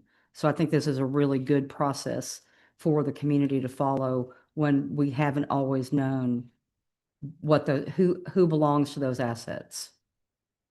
Yeah. How many homes? I'm sorry, I don't have it in front of me. Any questions for, On the history, Ms. Holly, it says project approved into 1-year maintenance period. What does that mean? That means if anything goes wrong within that first year, the developer fixes it. Okay. It's like a warranty period. Okay. That was my only question. is that part of our policy, Ms. Holly? You said it's unusual for us to, it's not, you hadn't seen one of these here. Is it part of our policy? Should we see that? It normally is done at a staff level, but the fact that we have areas where we don't know, I think this is a great way of doing it. We do have a process in the ordinance that talks about the acceptance. There's nothing that precludes it from coming to council, and I think doing this, we will always be able to find it. And this Ambrose section, is that in the District A? B? B, okay.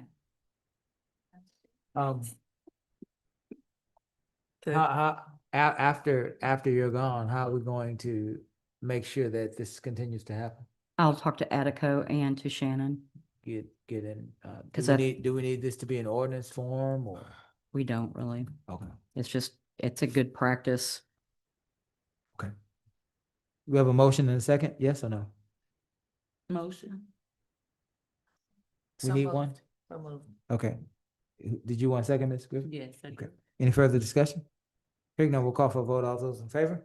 Aye. Any opposed? 8-7.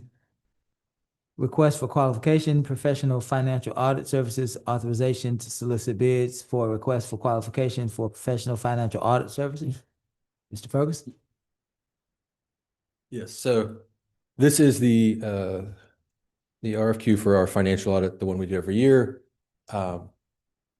We had a 5-year contract that expired, so we have to go back out for RFQ to get a new firm. It is typical that this is done every 5 years. And it's also typical that you do not renew the same firm after 10 years. Brooks Watson has only been with us for 5, so they would be eligible to rebid. Yeah. And this one is intended to move quickly because this is a very standard thing that goes out all the time. So, okay. Any questions for Mr. Ferguson? For And this is just the one we do. the yearly one we do every year. All right. I will entertain a motion. So moved. The second? Second. Any further discussion? Hearing none, we'll call for a vote. All those in favor? Aye. Any opposed? 8-8. Request for qualification, forensic audit services, authorization to solicit bids for a request for qualification for forensic audit services. Mr. Ferguson. So this is the RFQ that we are presenting based on the request from council for the 15 audit scopes. In it, you'll see that it does detail all of what those scopes are, provides additional information related to them, and it's up for y'all's discussion. This one we will leave out longer because people will need more time to bid and review all the information, ask questions, those kinds of things. and agencies that are eligible are able to bid on any one or all 15 or any Correct. combination in between. Any and all, they can bid anywhere from 1 to 15 and any combination within, yeah. Okay. Very good. Any further questions? I just would like the council to see the amount of work that had to go in to this proposal with the level of depth, just the length of it. This is not the same thing. It's just saying, we want to buy widgets for the least amount of money. This was a professional qualifications that had to go out, and it took an enormous amount of work, and I'm very grateful to Worth for what he did, and also the Finance Committee for following up on it. But this was not an easy endeavor because it was all 15 items. Well, I would definitely, Mr. Ferguson, on behalf of our council, and we can speak for ourselves individually, but on behalf of our council and the people of Lamarck, we want to thank you for the work that was put in to get us to this point. Not only the work that is clearly a tremendous amount in preparation for this RFQ, but also the work that you've been able to do to help us understand our financial health and to make sure that we are being sober-minded in what our opportunities are. And so good work for you and your staff all around. Obviously, Ms. Holly is a part of that, but definitely kudos to the finance department, kudos to you, and kudos to our administrative team. Absolutely. Council, do we have any further questions for item 8.8? That's a tongue twister. I will entertain a motion. So moved. Is that second? Second. Any further discussion? Hearing none, let's call for a vote. All those in favor? Aye. Any opposed? Thank you, Mr. Ferguson. 8.9, transition plan for city manager. Discuss and possible action regarding the transition plan for city manager.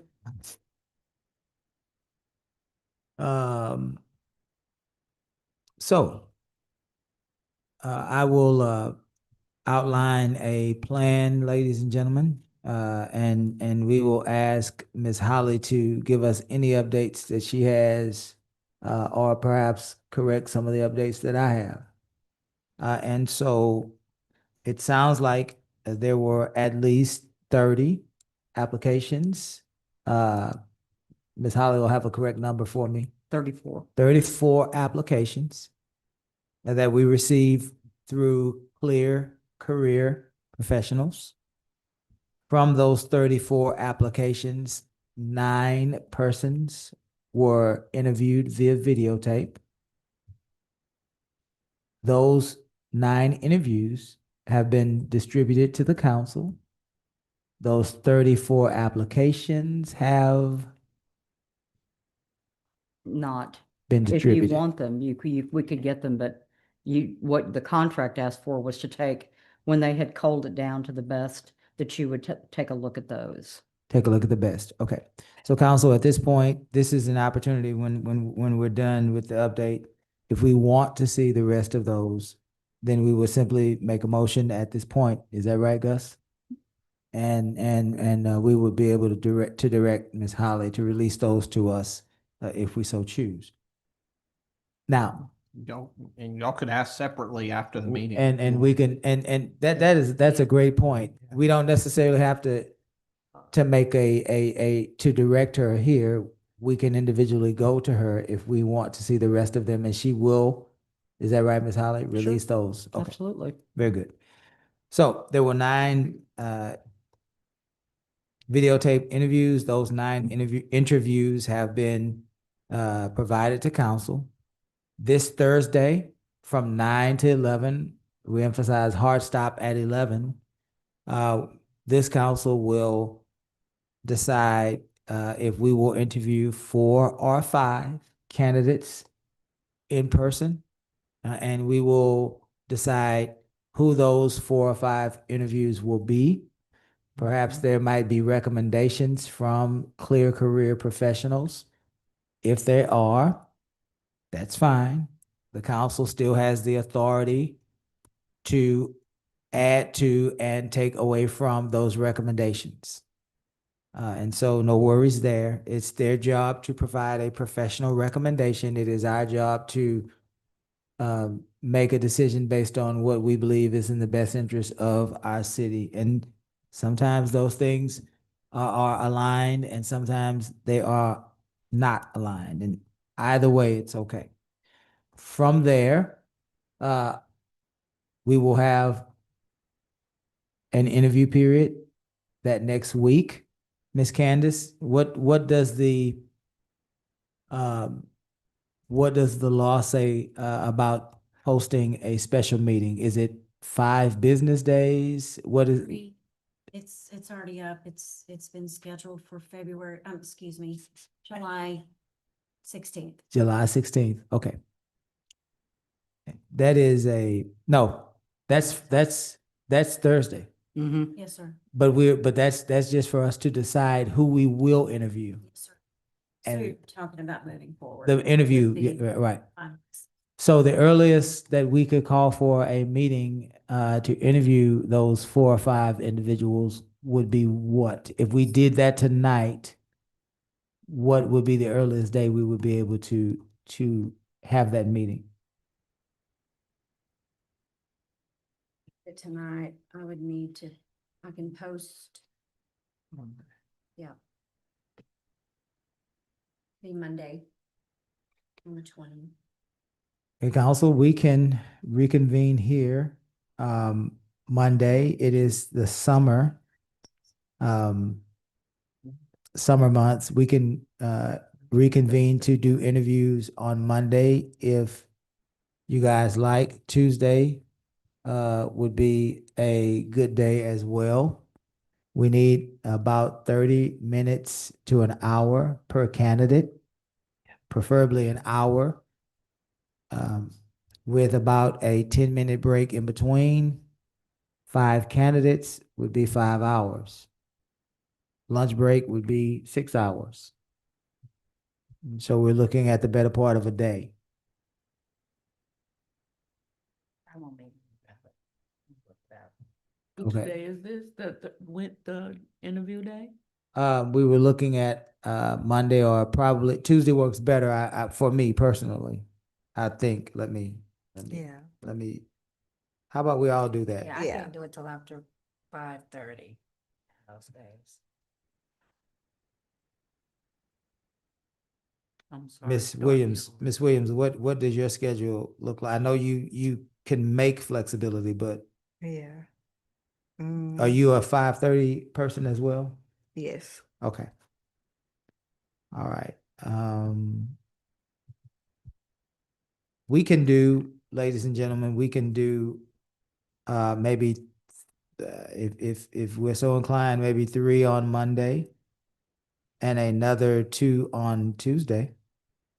That way we can do it, start at 6, go 6 through maybe 9:30 on Monday with the breaks in between, and then come back Tuesday at 6 and do 6 through maybe 8:30. Interviews, yes, ma'am.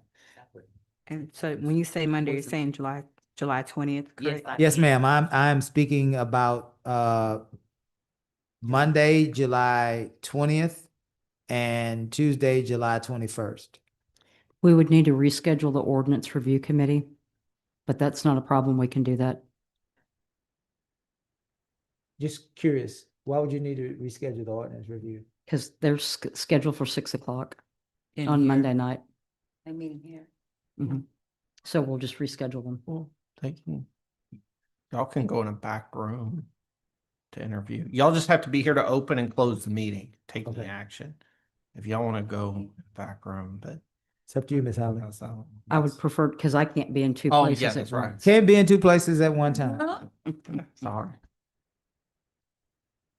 If you think you're lonely now.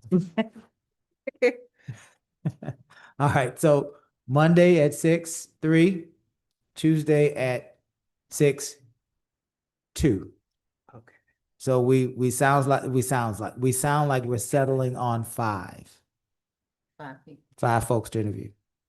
This, Okay, so Monday is 6. and Tuesday is at 6 as well. Okay.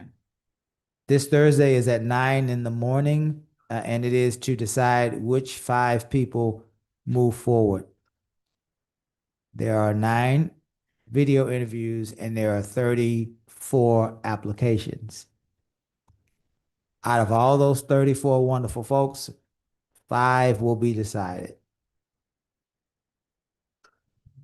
Any other question? And then that would leave us, council, to name a manager the second meeting of this month. 27. The 20, is it that the 27th? So if that's true, I've heard both ways. And I'd really like to hear Ms. Holly's take on this, being that you're the only city manager in the room. What say you about some sort of a informal meet and greet? I don't know that a question and answer period is appropriate. And I don't even know if the informal meet and greet is appropriate, but do you think that it's wise to have the top 2 candidates come and visit with the community? That is a normal process to go through. Okay.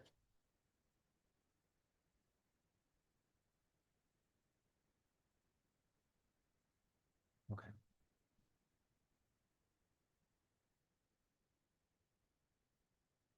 So then we would have to select the top 2 finalists after our interview period that night. The night of the 21st. 21st, The Tuesday. night of the 21st, yes. Are we prepared to do that, ladies? We will be, won't we? 20. On 27th, name of city manager. And then the 27th, we would name a city manager. The meet the- and greet would be when, I'm sorry. The meet and greet, I would assume, would be the 27th, Ms. Holland? The same day. That, like, maybe earlier in that, like maybe 5:30? Okay. No, you tell me, guide me. I'm just brainstorming with I would think a little bit earlier than that. little bit 'cause earlier usually than that? more than 30 minutes. Are Like- we meeting the top 2? Is that what you're saying? the top 2. Wait, I got confused. If, Yes. If on the 7/27, we're naming, when is the retreat? I mean, not The- the the, retreat, the meet and greet for the top 2? Or I am I would- gonna help me? No, we're on the same page. Okay. I was thinking the 27th, but we were thinking, should we do 5 o'clock or 5:30? Ms. Holly says 5 o'clock, 5. probably. Mhm. Okay. And we don't necessarily, as a council, we don't necessarily have to be there. That Correct. is a time for those finalists to be able to visit with the Resident. community that wants to come and meet and greet. So that's not a council requirement. That's just part of the plan. And then at that meeting, you will choose between one of the 2? At that Okay. meeting that night, we will choose between one of the 2. Okay. Okay. Okay. So we'll have a city manager named prayerfully on the 27th of July. That person may require a 2 weeks notice. Maybe they are, I haven't seen the entire list. Maybe they're already here. If so, that would be an easy transition. If they are not here, they would require a 2 weeks notice, possibly Typically for a position, it's a 30-day notice. a 30-day notice. Yeah. Okay. So if that's true, then we would need an acting manager for 30 days. Yes, sir. Okay. Would you then make recommendations for an acting manager at that point? Yes, sir. And I've talked to you about this, but let's get this officially on the record.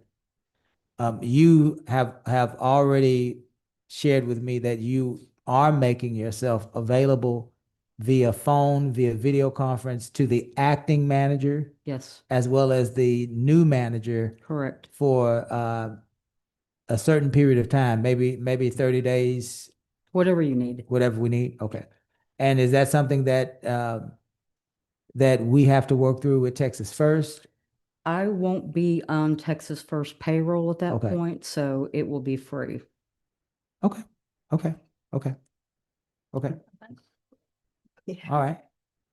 Does anybody have any questions about what will happen? So the answer is there is a time that we may need an acting manager. That's true. But it does not sound like it will be anything other than the times that Miss Holly had to travel back to her ranch and she named an acting manager. She will simply be a phone call away until we get the new manager up to speed. And then she would release that person to the wonderful community of the people of Lamarck. How about that? Are we clear on that? I will, I think we probably need to talk about too, about payment. Active manager, we'll get to that part. Right. And what active- Yeah. And what that Yeah, they'll means. definitely need a bump because it's to do, if we've got two people in-house with the Worth and the police chief that both would be very qualified to do that. But to take this on in addition to their other duties, there will definitely Right. need to be a bump. And you recommend that as well. You recommend that pay to us. I can do that.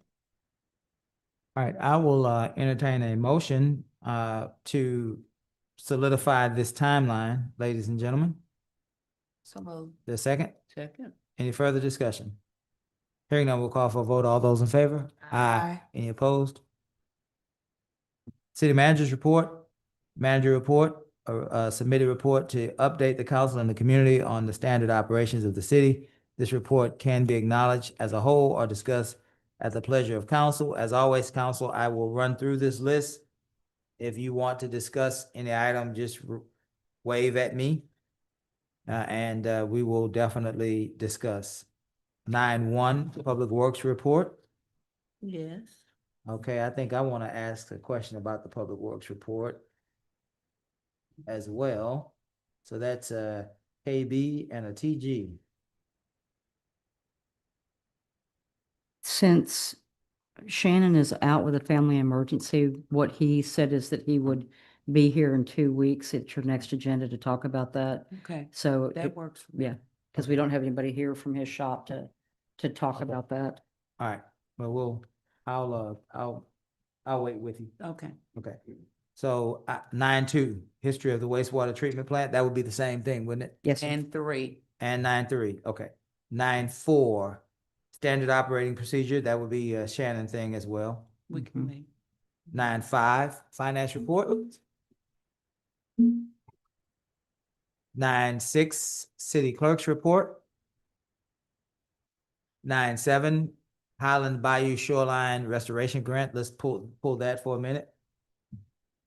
9.8, PFAS settlement application, water and fire. Can we pull city clerk's report, please? You wanna, Yeah. okay, and then so the only two items we have to pull tonight is city clerk and the shoreline restoration. And then we'll get to Ms. Holly's for the good of the order. Mrs.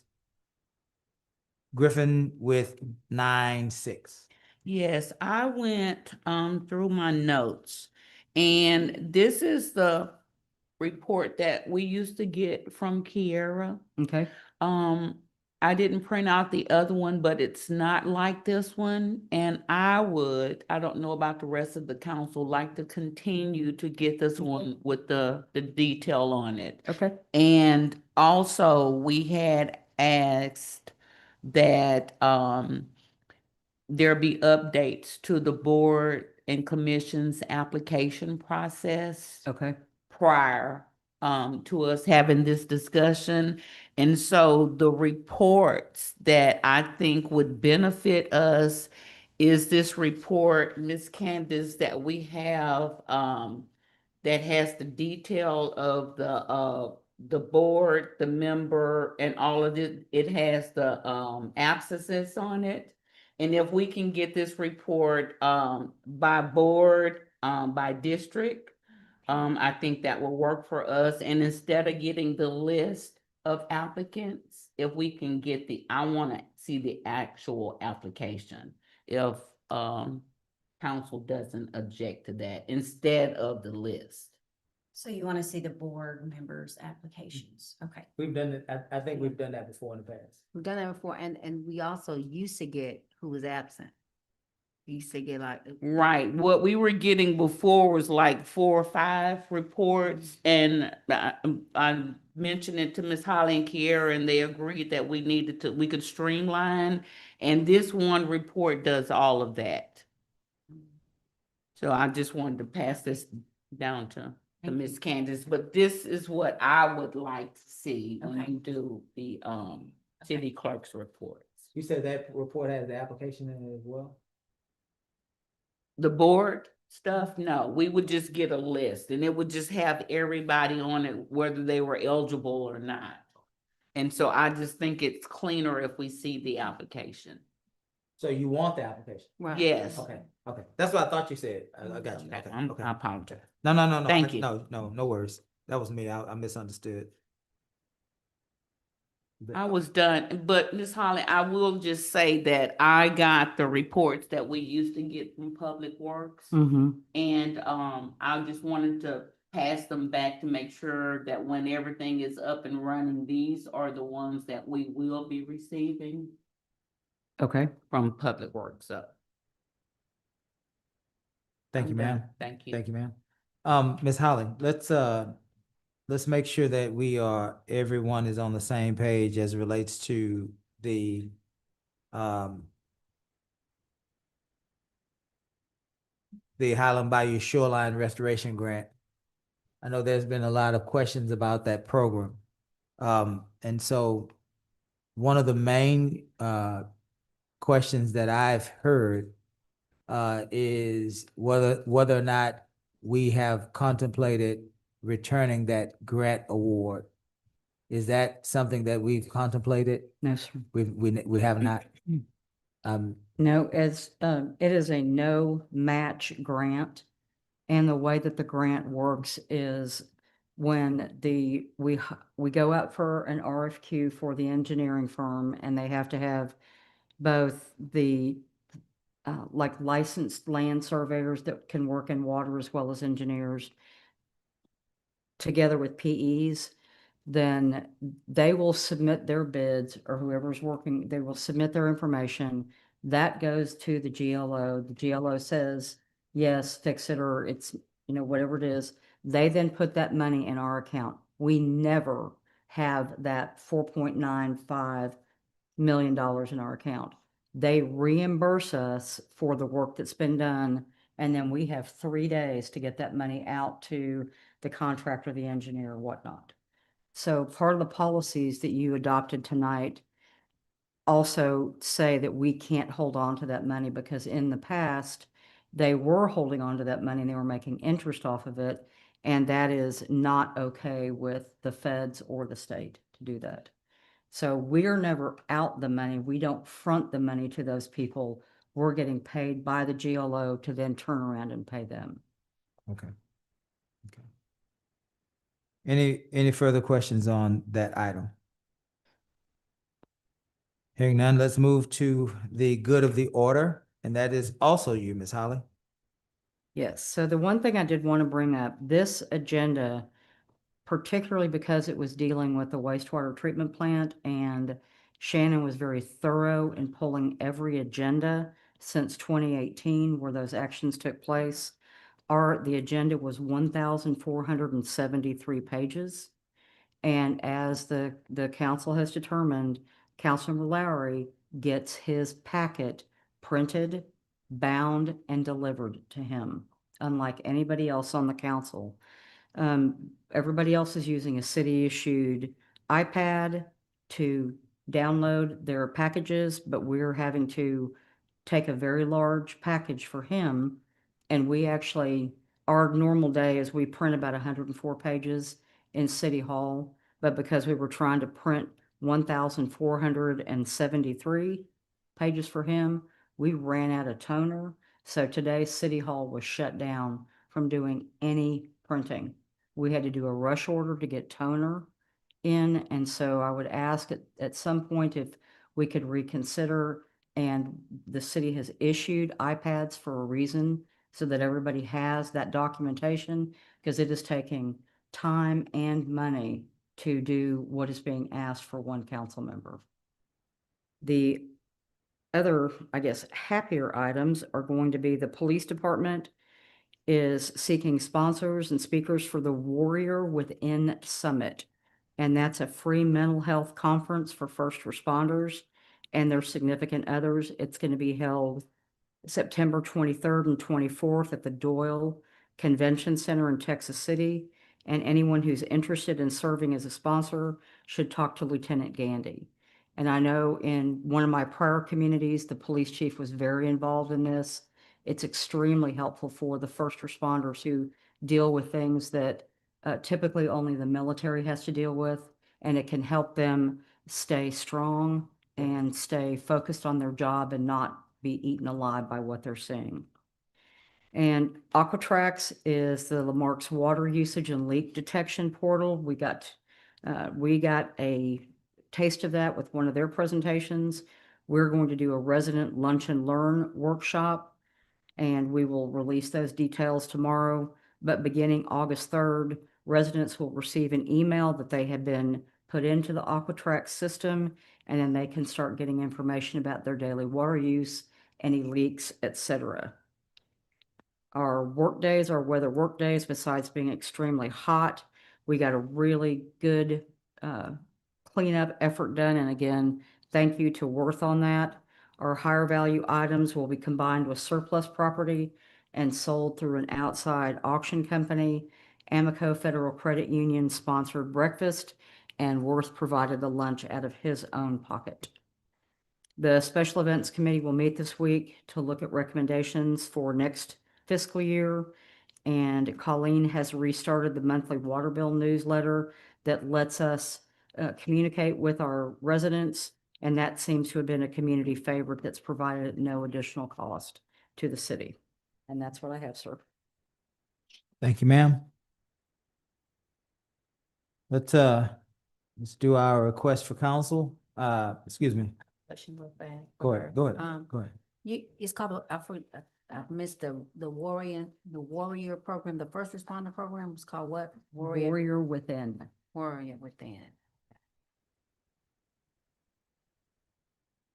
September 23rd to 24th at Global Convention Center.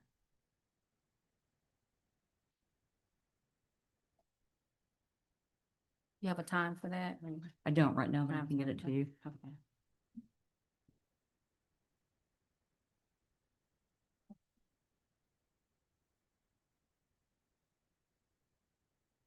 You done, Ms. Jackson? You said the Special Events Committee is meeting this week? Yes, to talk about 2027 events.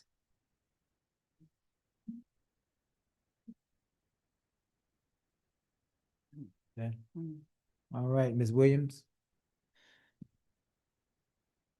I had a resident who, she says it's being worked on, but I still just want to communicate it again. There is illegal dumping going on in the Walmart parking lot in Sam's. And so I just kind of want to keep pushing that because she kept coming up here so many times regarding it. And it's clearly a concern. She's also in my district. And Mr. Codwell, he just spoke with me. I didn't get to get his address. I know that I need to get that, but I'll follow up with you as far as there's something wrong with the roads, of course, on Prairie Street. I just don't know his exact physical address.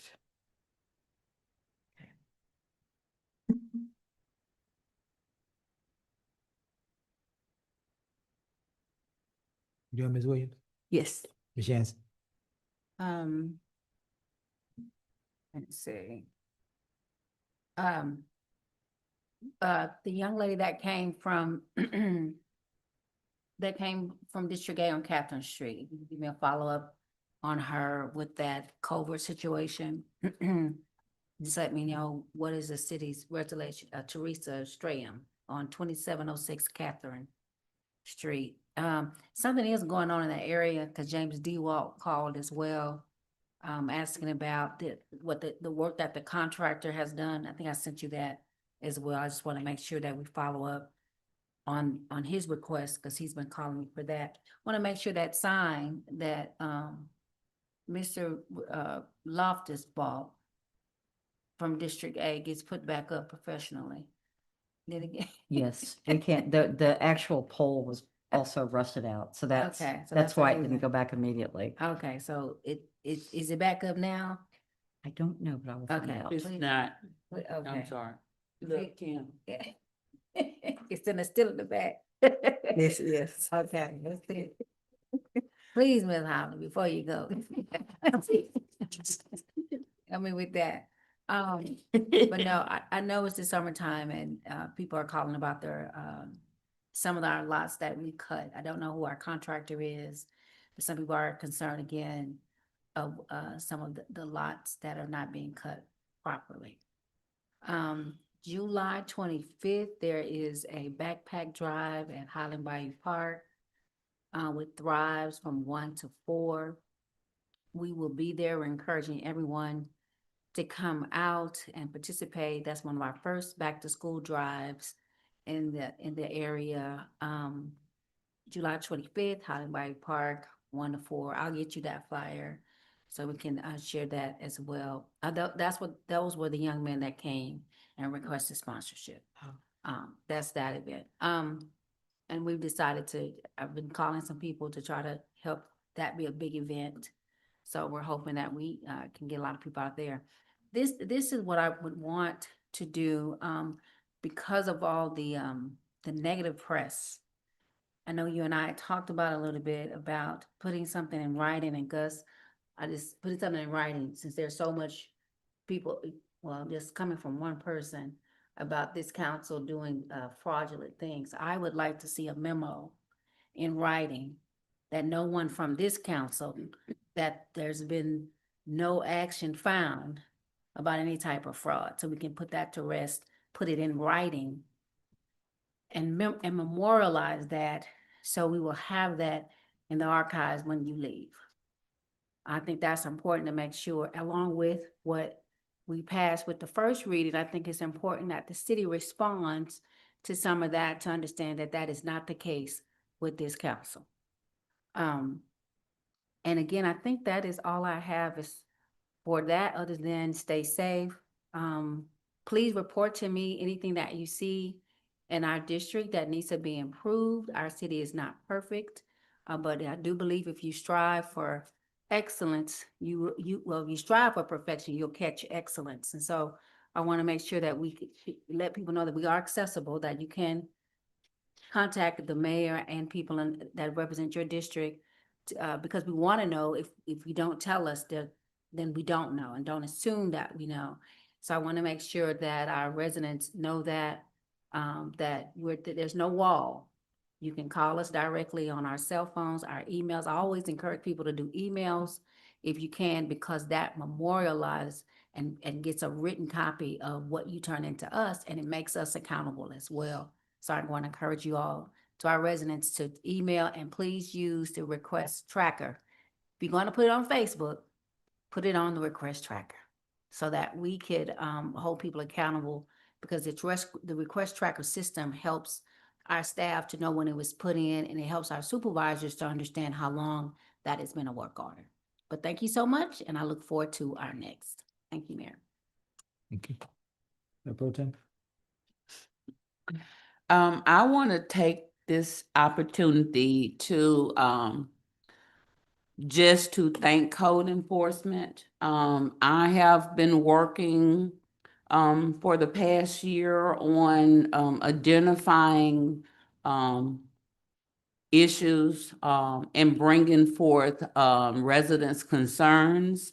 I did share with, Chief a month or two ago, that I was ready to scratch code enforcement off my list if he was able to, rectify the final issue that I had with the one apartment complex. And I'm happy to report, for the past 2 months, since they have gone and gotten rid of that, bulk trash, that complex has been debris free.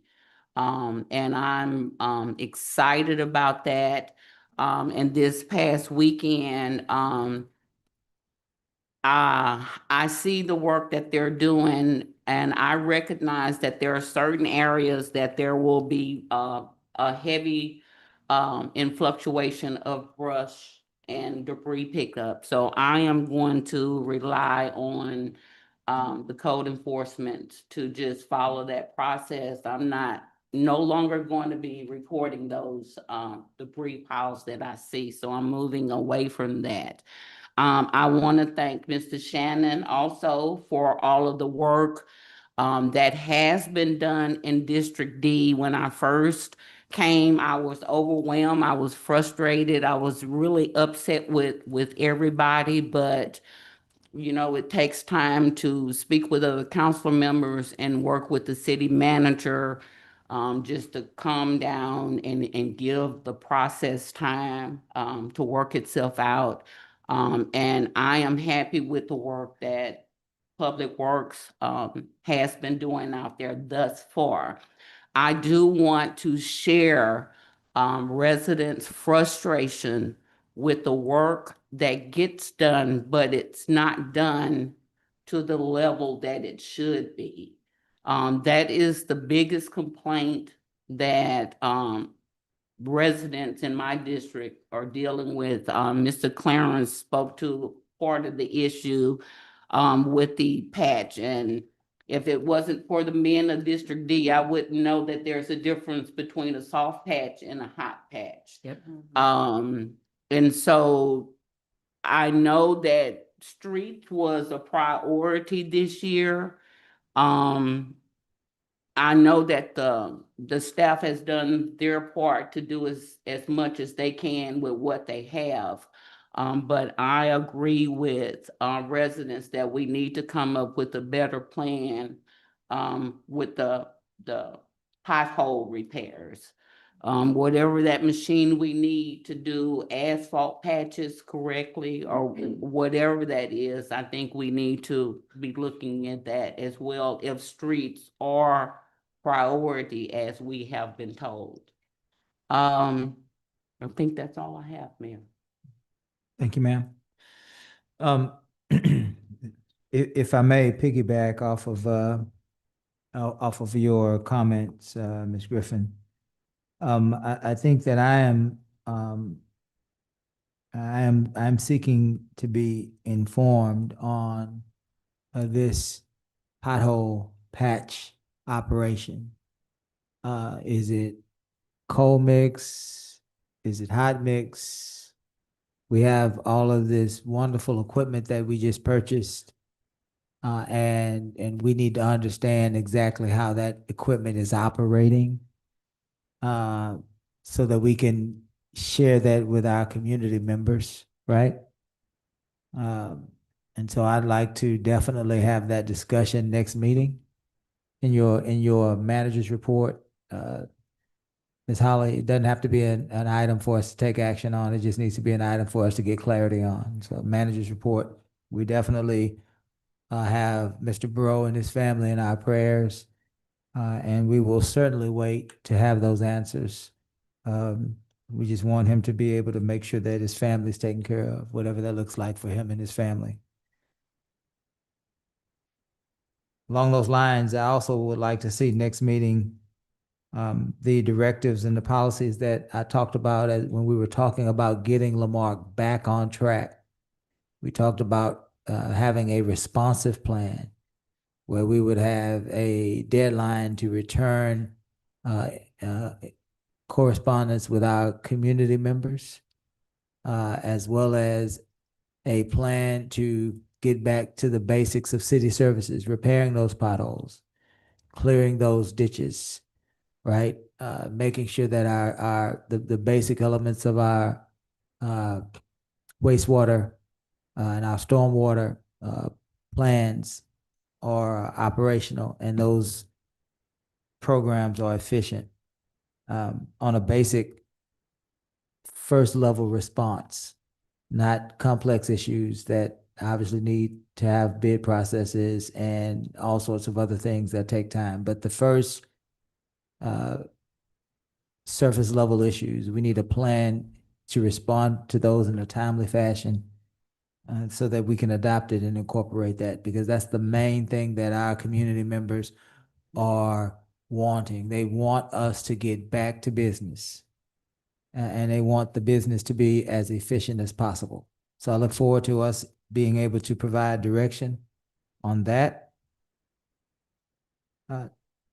Ms. Candace, next meeting, I would like to see a nomination vote for our position on the Houston Galveston Area Council. And council, I certainly would, I believe that I would be inclined to represent us for a year on that particular committee so that we can get our bearings. Mr. Compion was representing us for quite some time, and we need to definitely make sure that we have some consistency and make sure that we have some level of experience on that board, as that is a 13-member county association, very large and very complex. Tomorrow, I invite all of us out to our financial retreat. It is not a budget workshop. It is the precursor. Is that what it is there, Mr. Ferguson, to our budget workshops? It will be tomorrow, starting at 10 a.m. in the community room. Is that right, Ms. Holland? It's in here? Okay. And in council chambers. We'll be going from about 10 a.m. to about 4 in the afternoon. And we want to do a thank you, a pre-thank you to the 4 wonderful human beings that have decided to donate their time. Okay. The Happy Helper Committee who have decided to donate their time and their personal finances to provide for refreshments for the council and for the staff that will be participating on tomorrow. You 4 happy helpers, we thank you for what you are going to do, and we owe you a debt, gratitude for that. Lastly, what I will say is, if there are any persons in our community and beyond that would like to meet with me, I primarily like to do that in 2 ways. The first way is we can meet in person at City Hall. I am always open for that, to meet in our conference room next door, and to assemble as many staff members as Ms. Holly will allow, to try to resolve your problem in real time at that meeting. Secondly, I can come to you. And so if there is a pothole, or if there's a drainage ditch, or if there is a manhole that you would like for me to take a look at, invite me, and I will certainly be there. We can have that conversation at the point of your concern, right where you are in this great, great city of ours. Again, I'm more than welcome to meet you in person at City Hall, as well as on your property, at your property, or at the location of your concern. But I will be there to hear you and to help walk through those issues with you. Ms. Yancey, did you have something? Yeah, I just have one thing. I'm sorry, I looked at my notes. I wanted to see if the EDC if we can do a study on how long does the Lamarck dollar stay in Lamarck? If we can ask the EDC to get that. Thank you, Mayor. Oh, yeah, thank you. Thank you, Ms. I do have one more. When we're able to have a meeting with Shannon and with Attico, Ms. Holly, I'd like to set a meeting up. And I'd like to invite Councilwoman from District D, the Mayor Pro Tem, to that meeting. She has some questions about the drainage system. and how we might be able to improve it on at least a temporary basis, specifically within areas of District D. So this is a District D request. And she's invited me to that meeting, and so I'm asking for that meeting to be scheduled. Myself, Griffin, yourself, if you will allow Mr. Bro, and then Attico Denho, or Brenda, whomever that representative would be.